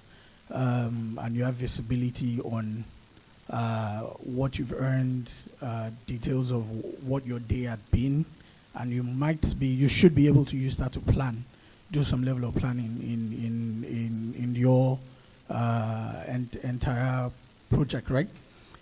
Same thing goes for the rider.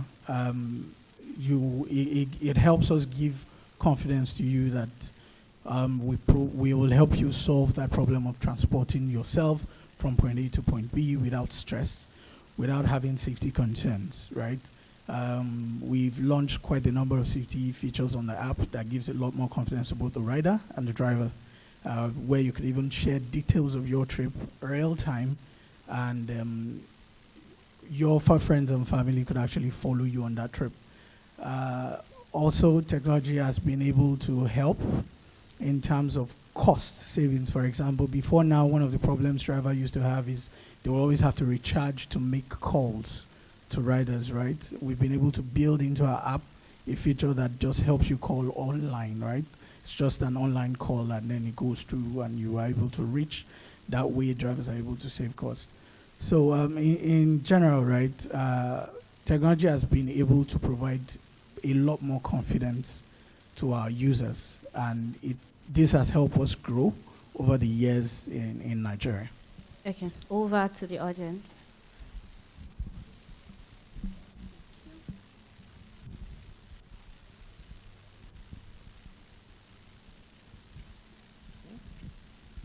Okay.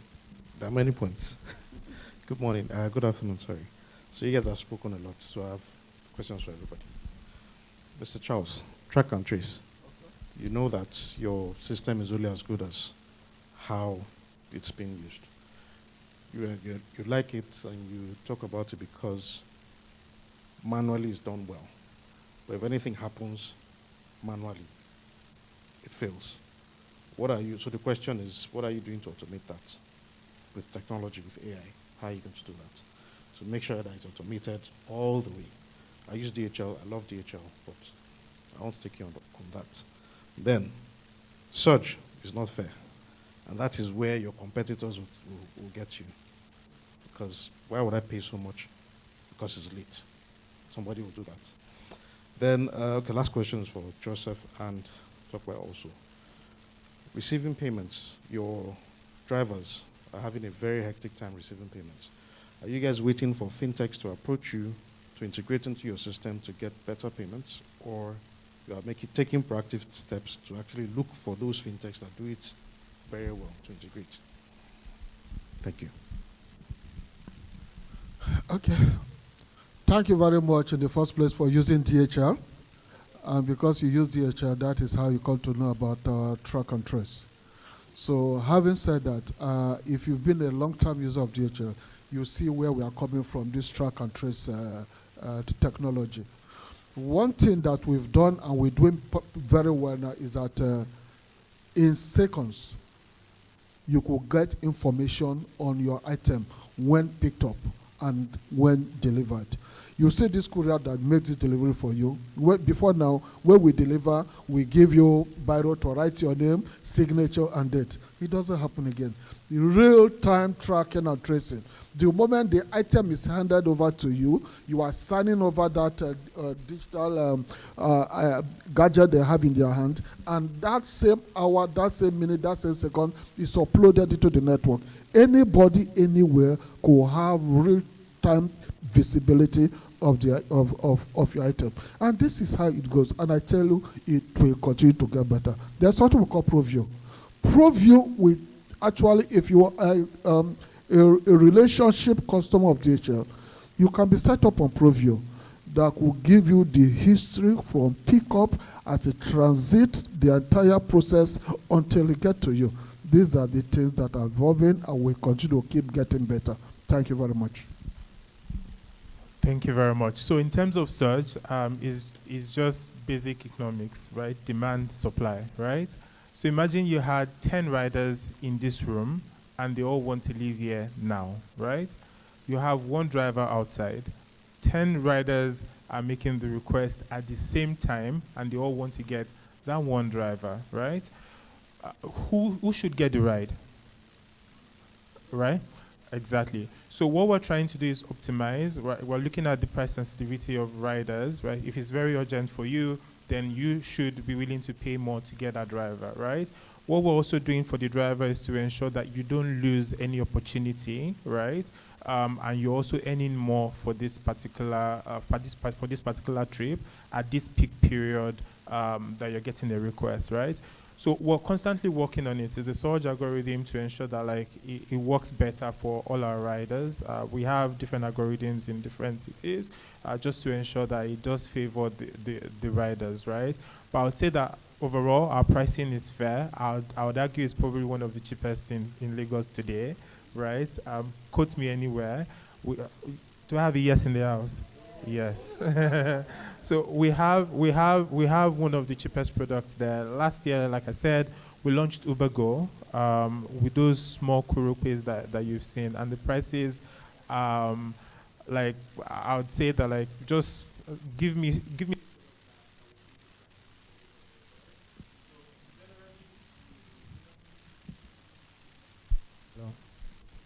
So generally, we try to price like at a reasonable level, also trying to optimize. But I do understand what you're saying.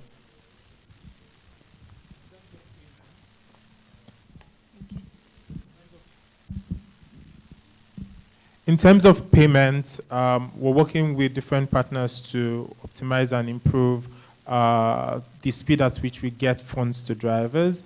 In Kenya today or last month, we launched M-Pesa payment on the driver side. We also did the same thing on the rider side. And that wave is coming to Nigeria soon. Soon, drivers will be able to get their funds probably immediately after a trip.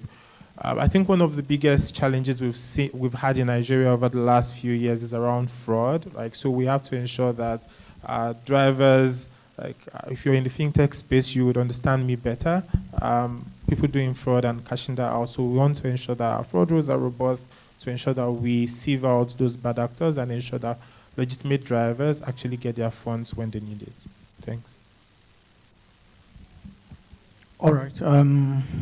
I think for Surge on the Bowl platform, it's to better optimize earnings for drivers, right? However, I know we have the less aggressive Surge on our platform. So it's a lot better on the Bowl platform, that I can tell you. However, technology is not static. It's open for constant review and better optimization over time. With regards to payment, we are constantly in conversation with different partners. However, it's a bit dynamic because at times some of these issues are just driver behaviors, right? We currently have a feature on our app that is called cash out feature. It allows the driver to actually withdraw the cash of that trip immediately after the trip. But you hardly see some of these drivers talk about it, right? So we have that feature, and we are constantly better optimizing that to ensure that these guys could actually take out their earnings immediately. Thank you.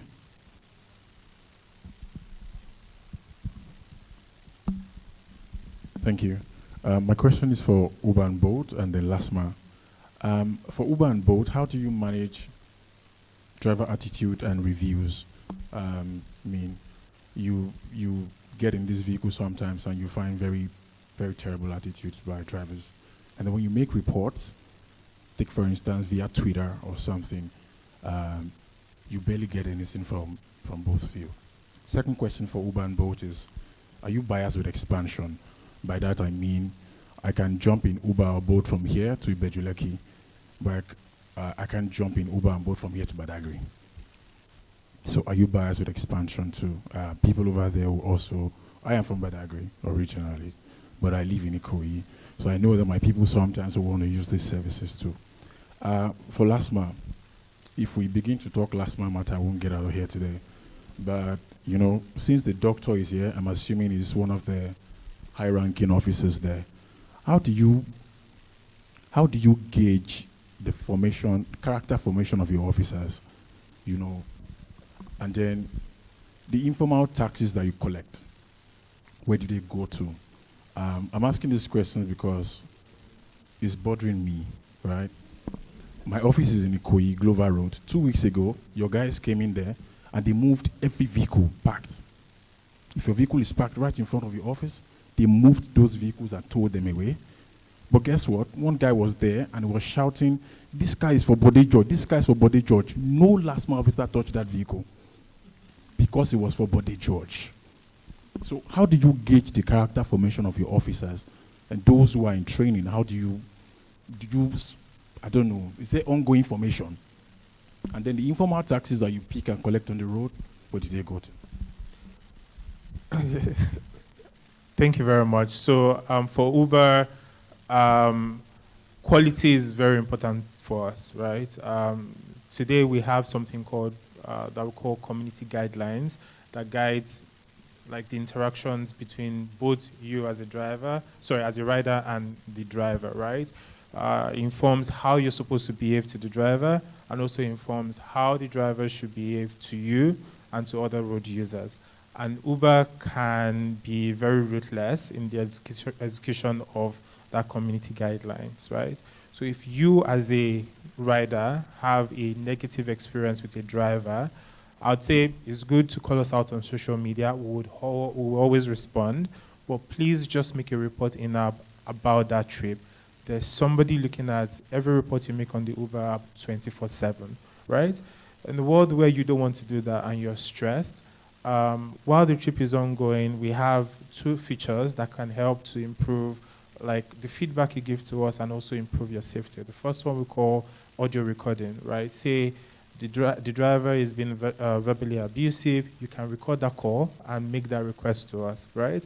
So it's not your words against the driver's words, it's his words against him. And like I said, we're very ruthless in the execution of this, right?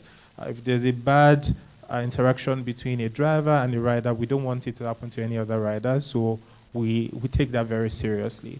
I think the additional feature that we have is a partnership with a company called SETI, where we have 24/7 emergency responses, right? So say a driver has said, "Come out of my car on 3rd Milan," just place a call to us. In minutes, you get somebody respond to you. Whether it's medical, whether it's law enforcement that you need, we'll make sure that we respond to you very fast. So we have that private partnership together with SETI, and we're also layering on some sort of collaboration with the Lagos State government on the 112 platform. The second question is around expansion. I will take a look at that.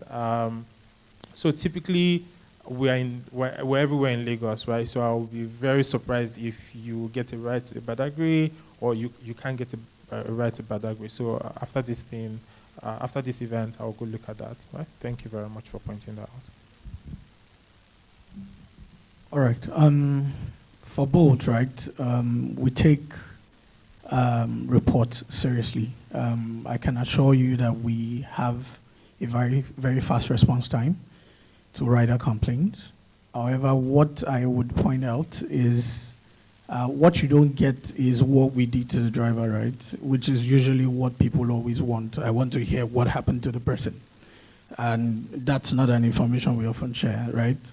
So, but there are steps that are actually taken once your report is being made. We try to validate and confirm that your report is authentic, get the driver's side of the story, and then based on that, we then proceed to the necessary action. If the driver is actually is in the wrong, right, we then take necessary action, including trainings, retrainings. Before you come on this app, you have to take a training, and from time to time, we actually recommend trainings. At times, these trainings would even include them visiting the office physically, right? At times we put restrictions on the app so that they can come down and actually take these trainings so that we don't have repeated occurrences of them. And this is a continued process. This is something we continue to evaluate and improve on over time. With regards to expansion, I think Bolt doesn't have that problem. We are currently in over 31 cities in the country. However, with the case of Badagry and some other cities like that, or towns like that, the issue is there have been general complaints from some drivers, partners, that oftentimes when they take rides to those regions, they always have to drive back empty, right? So these are some of the reasons why we often restrict. If the complaints get too much, because we don't want them losing a lot of earnings, what's the point driving there and then losing it back? So we try to restrict activities in those regions. But however, please be rest assured that we're not happy losing money in those regions, and we're working hard to ensure we have you covered in our app. Thank you. Thank you very much. The first question borders on character traits of LASMA personnel. And everybody will quite agree with me that there is nobody that is going for an interview that will begin to demonstrate negative character traits during that interview. Nobody. So they will put up a nice character trait during interview, after getting the job, during training, good character trait, fine. Post them to the road, go and control traffic. Another thing is that LASMA personnel, they are civil servants, and they're being paid with taxpayers' money to render services to the people. Firstly, to control traffic. Am I making sense now? To control traffic. In the process of controlling traffic, if you find out somebody commits an offense, you can now arrest. But the arrest should not come in before the traffic control. Are we getting it now? Now, this is Lagos State, where people always are in a hurry to do things. So, most times, we get reports about our men doing all those kind of things. But the moment we get the report or the feedback, we send in our provost team. The provost team will be in Mufti, go there, get those people arrested and investigate. Then we can now send them to another department in admin for discipline. Then from discipline, they go to PMB. PMB is the Personnel Management Board. And after you have gone through that board, that is dismissal. So it's a whole lot of process. But along the line again, don't forget that we are in the democratic era. That most of those people you see there are in one way or the other related to one politician who hold an high post in the state. So those are the challenges we are having. It's not as if the agency will just fold their hands and say they are getting reports of their officers not doing the right thing. Okay, let them continue. No, we try to do the needful. But those are what happen when we are being incapacitated. But in summary, we can still say that any report of any bad behavior that we receive, we process it and we do the needful. Then the other one, coming to your place to come and tow vehicle, or maybe a report has been sent to the agency, I don't know. But before they move out like that, they must have gotten a report that an area is being blocked, or maybe people are parking on the roadside or walkway or something. Then they will now come there to remove those vehicles. And in the law, in the 2012 traffic law, as amended in 2018, the law specifically says that most people believe that this is my office, the frontage of the office is still part of my office, so I can park my vehicle there. But it's not like that in the law. It's not. You cannot park outside your office on the road and say, no, I'm still parking in front of my office. Immediately after the gate of your office, every other thing outside that gate is road. Setback, road. Are you getting it now? So most time people don't know and say, I'm parking in front of my office and your people just came to tow vehicle. Do you understand now? So that is the position of the law, that anything after the gate of your office, the spaces that are remain, that the setback, after the setback is the main road. So we don't want any vehicle to be parked on the road. So when we see cases like that, all they need to do is to come there and remove those vehicles. But there is another thing that I believe they should have done. They should have sent notice. I'm not sure if they have sent notice to you, for you people to remove your vehicle. If they send notice, hello? If they send notice then and you refuse to now remove your vehicle, then nobody will force them removing the vehicle. But if they have not sent notice, we can still work on that too. Are you getting what I'm saying now? Thank you.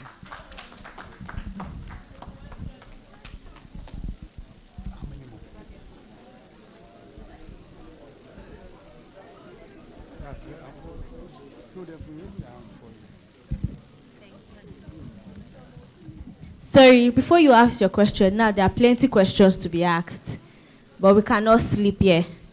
I'm sorry, we won't be able to take your questions. Oh. I'm very sorry. None at all. None at all. Thank you.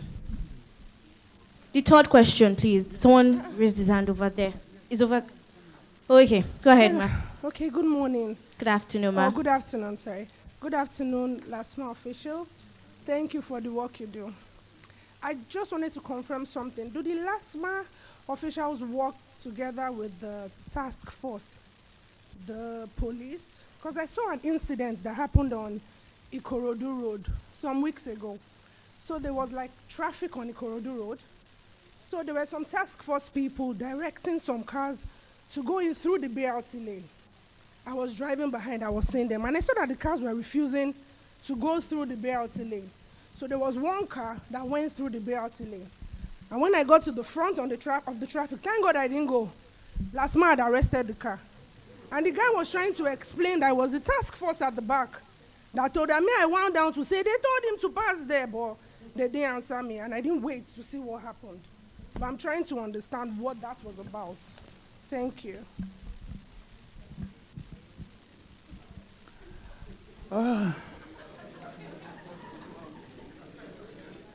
No, hello. Normally, can I ask you, was there traffic when they were asking them to enter the BRT? Was there traffic?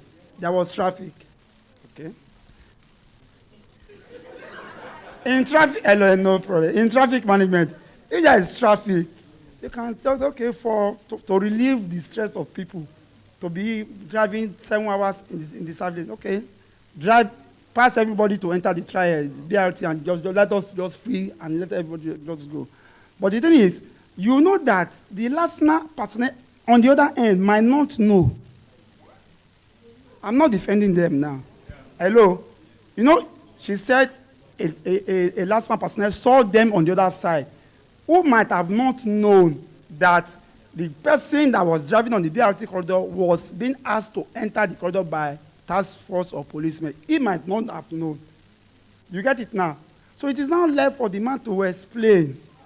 No, wait now. No, wait. Hello, one house. Hello, wait now. Hello. What I'm saying you should explain is that to the person on the other end, the last person, you are driving on BRT. He would have just done the video, seeing you driving inside BRT, and he has right to arrest you. But if you now come down and explain, I was being asked by this to enter, the best he could do is to verify. He will verify. No, don't speak for them. He will verify. Or you can even park your vehicle and then you go back and call those people and have been arrested. In the alternative, you don't want to call the people that asked you to enter BRT. You don't want the man to verify. You go and pay 70,000.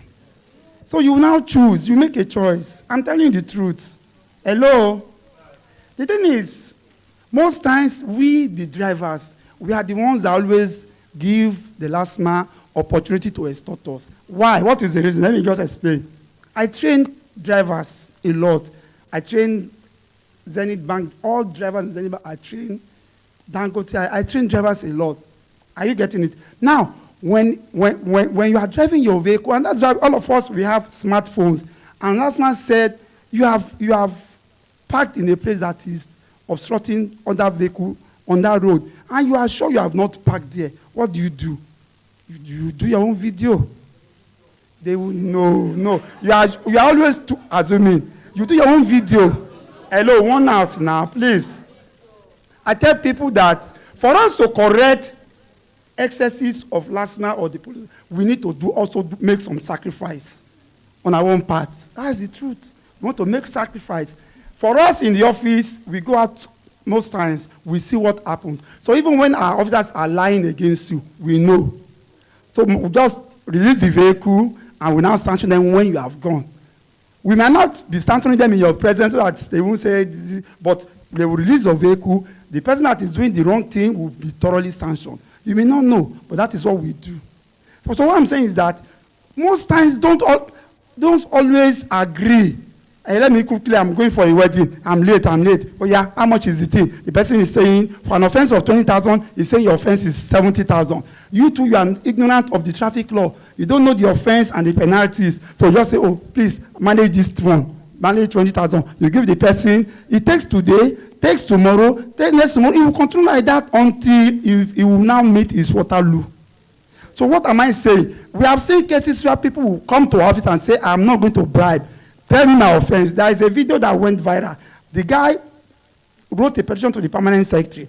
I am the chairman of the Minister of Transportation Service Improvement Committee. It was sent to our committee. We invited the LASMA people. We invited the man that wrote that thing. It went viral on the internet. And the guy showed us evidence. Overwhelming. What did we do? We had to, the rank, remove all their rank and beg that man. Even if they have written a ticket for you, the ticket will be waived.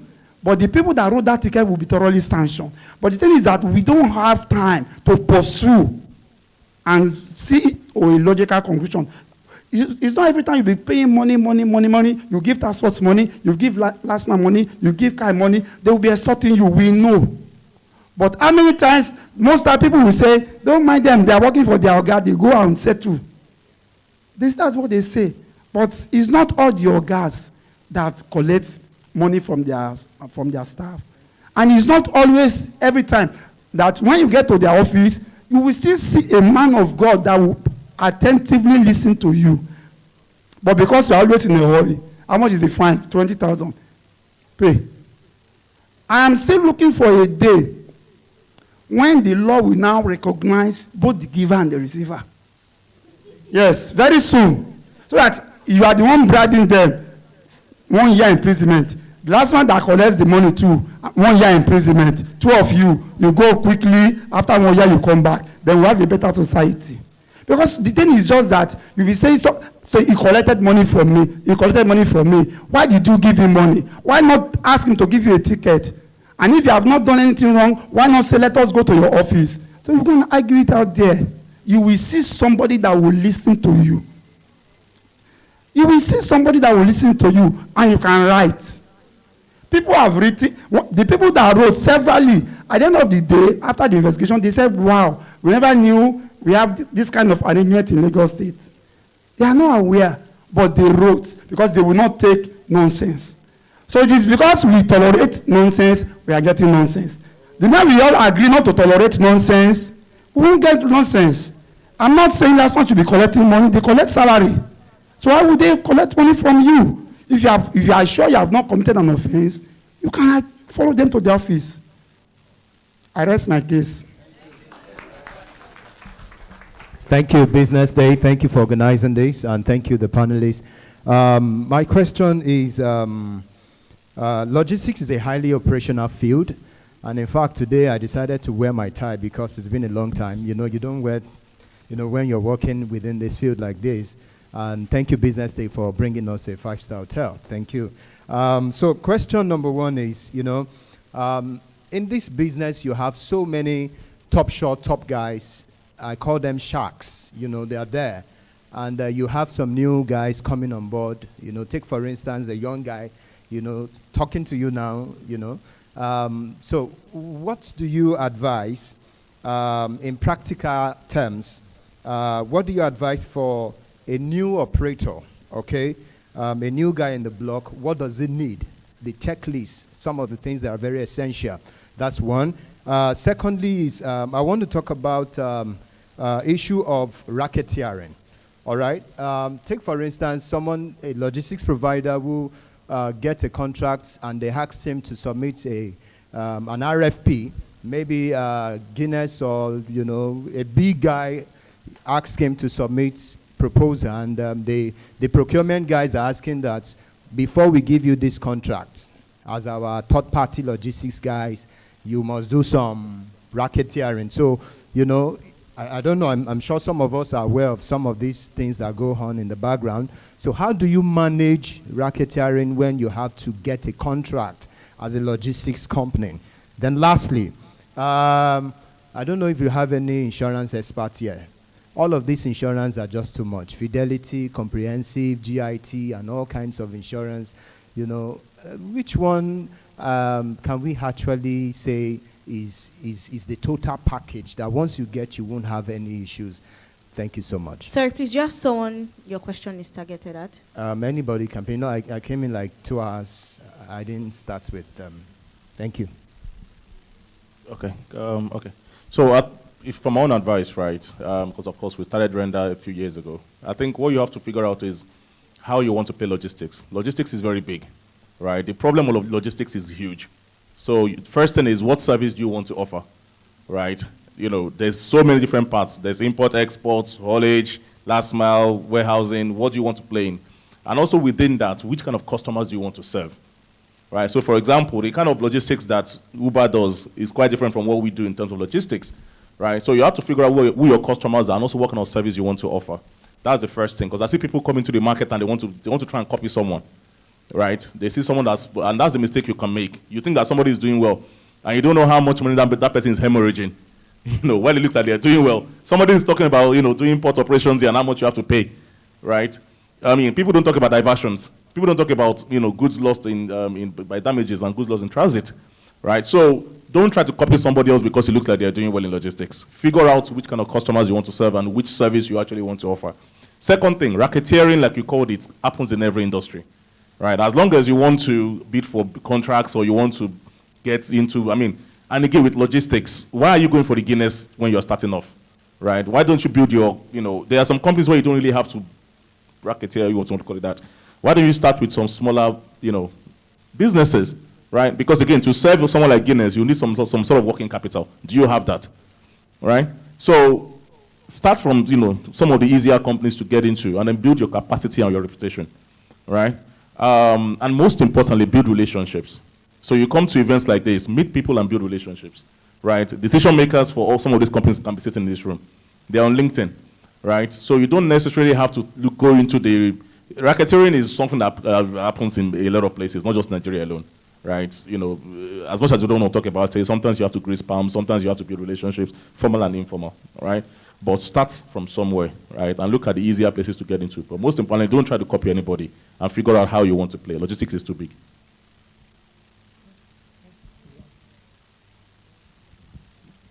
Well, the only one that concerns me in the areas of question you ask is insurance. Well, for me, for DHL, there's something we call shipper's interest insurance. And this comes up when you choose to insure any item you want to send through DHL.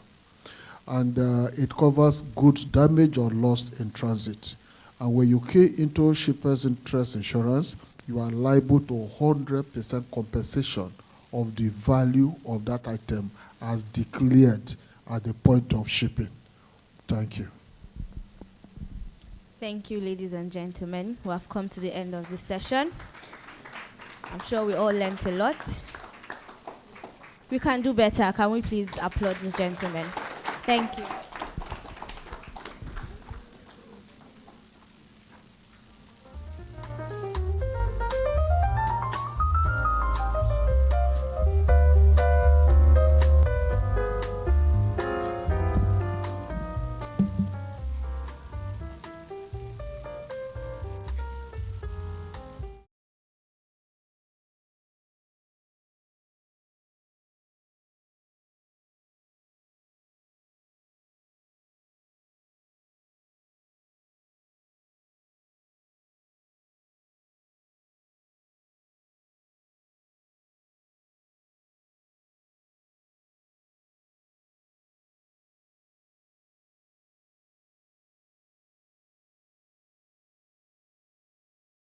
Please let's give them a very big round of applause for that.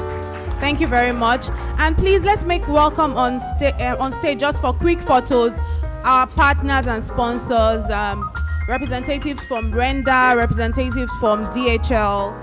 Please come up stage to take a photograph. Please, we need you here. And also our industry partner, NATO, representative from NATO, please come to the stage. Renda, DHL, Chisco Transport, please come to the stage, please, while we take photos. And I would welcome also our editor at Business Day, Mr. Tayo Fagbule. I would also please be welcoming Mrs. Ime Enang. She is the Executive Director of the Business Day Center for Social and Economic Development for this photograph.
Just before the closing remark, I do have a question. I have an observation though. I noticed that we have more men than women here. So I wanted to know if this is like a reflection of the logistic ecosystem. And just in the spirit of gender equality, I would like to ask a question to some of our speakers here, that how can women also get a little bit of more representation in the logistic ecosystem? Is this not something that is important? Sir, I actually want to ask you this question. How can women have more representation in this logistic ecosystem? Well, women can key in, because you see the logistics generally is a very difficult business, and it deals with except logistics of these days. But when you are talking of the olden days logistics, you are dealing with drivers, and you know drivers can be very funny. So women do not like such kind of risk. I just somebody was asking me that you will see one small boy driving inside probably Lagos, but you see the problem is that the drivers are human beings. You give your vehicle to the driver, who's probably the father of that boy. He will go to Ogre and sleep. I will send his boy. All the women don't like to take such kind of trouble. You know, they like straight, and in most cases, from my experience with working with women, they are more sincere and honest than some of the. So don't like all these businesses or troubles that will affect their performance. So that is one of. But I believe as time goes on, there will be perfection, even in the business, as it's being automated. Now it's being more or less technical with technology. I'm sure you will see women coming in. Thank you. Thank you, sir. We will now take our closing remark from Mrs. Ime Enang. She's the Executive Director for Business Day Center for Social and Economic Development. She'll be giving us our closing remark.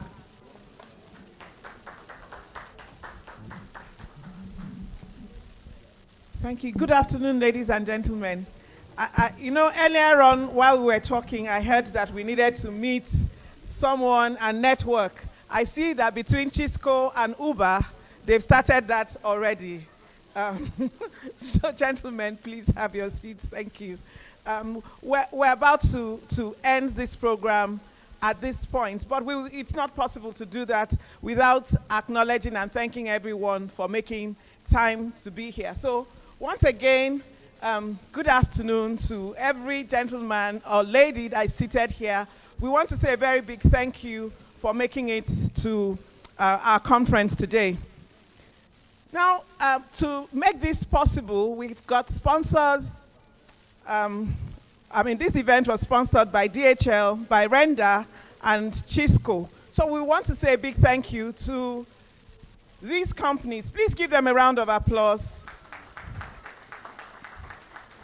And also, in the course of the discussion earlier, Alhaji Usman of NATO made us understand that to ensure that we have the kind of seamless logistics, operations in logistics that we want, what we would need would be both laws, the appropriate laws, and that these laws are enforced. Did we hear him say that earlier? Thank you very much. So we've learned that, we're taking that home with us today. I would like to say a big thank you to the panelists also. Now we understand the role that technology plays between when we place our orders and when we receive them. We also know the place of regulation. Remember, that was the role that was where the national president of NATO had spoken. And then the future of logistics. It would be appropriate at this point in time to also acknowledge the hard work that Business Day team have put into this. We're the team in Business Day. It's time for you to also give yourselves a round of applause. And finally, what would it mean? What would it matter if we had sponsors, we had panelists, and we had everyone speaking and we didn't have an audience? So you've been saying, you've been clapping for everyone. It's now time for you to clap for yourselves. So we're saying thank you very much for coming. You've been a wonderful audience. Thank you. And at this point, this meeting is closed. Thank you very much. Light refreshment outside, so please have fun outside. Please make sure you network. Thank you very much for attending. Have yourself a lovely day. The e-commerce sector is growing very rapidly across Africa. Local and international businesses are scaling and growing across the continent. But without the right fulfillment infrastructure, these businesses can never truly realize their true potential. That's the reason why we built Renda. We are powering the next phase of e-commerce growth across Africa. Our mission is to empower brands and revolutionize distribution in Africa. And how do we go about doing this to our clients? Is by rendering an end-to-end fulfillment solution to them, ranging from inbounding, flexible storage inventory management, order processing, dispatch and delivery with a customer promise of 12 hours turnaround time. This is where all the magic happens with our well-selected professionals of over 120 staffs handling all our projects from different angles. This is where we manage all the hassles that could come to you as a business person. This is where we track your inventory level, we track expiry, we advise you, we give you business advisory based on what you have in stock with us. This is where we ensure that you optimize your profits and we mitigate to take your losses to the barest minima, as from inbounding to outbound, to inventory management, warehousing, and returns. We cover major cities in Nigeria, and we cover so many cities across Africa. We have 96% fulfillment rate. So with this, you are sure that your packages are getting to your consumers. Alongside all we are doing, we are building the largest flexible storage infrastructure in Africa. We ensure that we properly manage our relationship with our third-party storage partners so that businesses can easily store facilities of any type and sizes across locations in Africa. We have over 600 drivers and counting, with fleets ranging from bikes, trucks, and vans, with men and women who are steady breaking the bias. Everything we do in Renda is based on partnership. And the idea is to receive goods from Renda warehouse and deliver it straight to customers without them having to leave their shop. It's quite challenging, but the process is seamless, and the customers are very, very appreciative of what we've done for them. Ordinarily in the past, what they normally do is to go to the market to buy these goods. If they do that, they lose time, they lose money, and they also lose customers. But the idea is for them to stay in their shop while we make this delivery to them seamlessly, and they pay. The processing of on their work is very smooth. They don't waste time. When I load, I'll go straight to the market, and the customer, before then, they will call the customer, and the customer will tell me that I will come. If they are not going to receive the stock, they will tell me they are not there to receive the stock. The render platform optimizes and automates order fulfillment. It gives our clients within Africa and outside of Africa real-time visibility on the performance of the product. Depending on the size of the organization, our client can log in directly to our platform or connect to us via API. The platform gives real-time visibility on key performance indicators such as turnaround time, average delivery time, and rate of return. With the render platform, our clients within and outside of Africa are guaranteed ease of doing business. At Render, we are showing businesses that fulfillment doesn't have to be complex. It doesn't have to be complicated, and it doesn't have to be fragmented. By providing access to the end-to-end solution on one platform, it means that businesses can access flexible storage, they can manage and monitor their inventory with ease, they can process large volume of orders across Africa, and most importantly, they can ensure that their goods are delivered the same day and cash is collected and reconciled safely. Partner with us today to simplify and bring ease to your order fulfillment and distribution across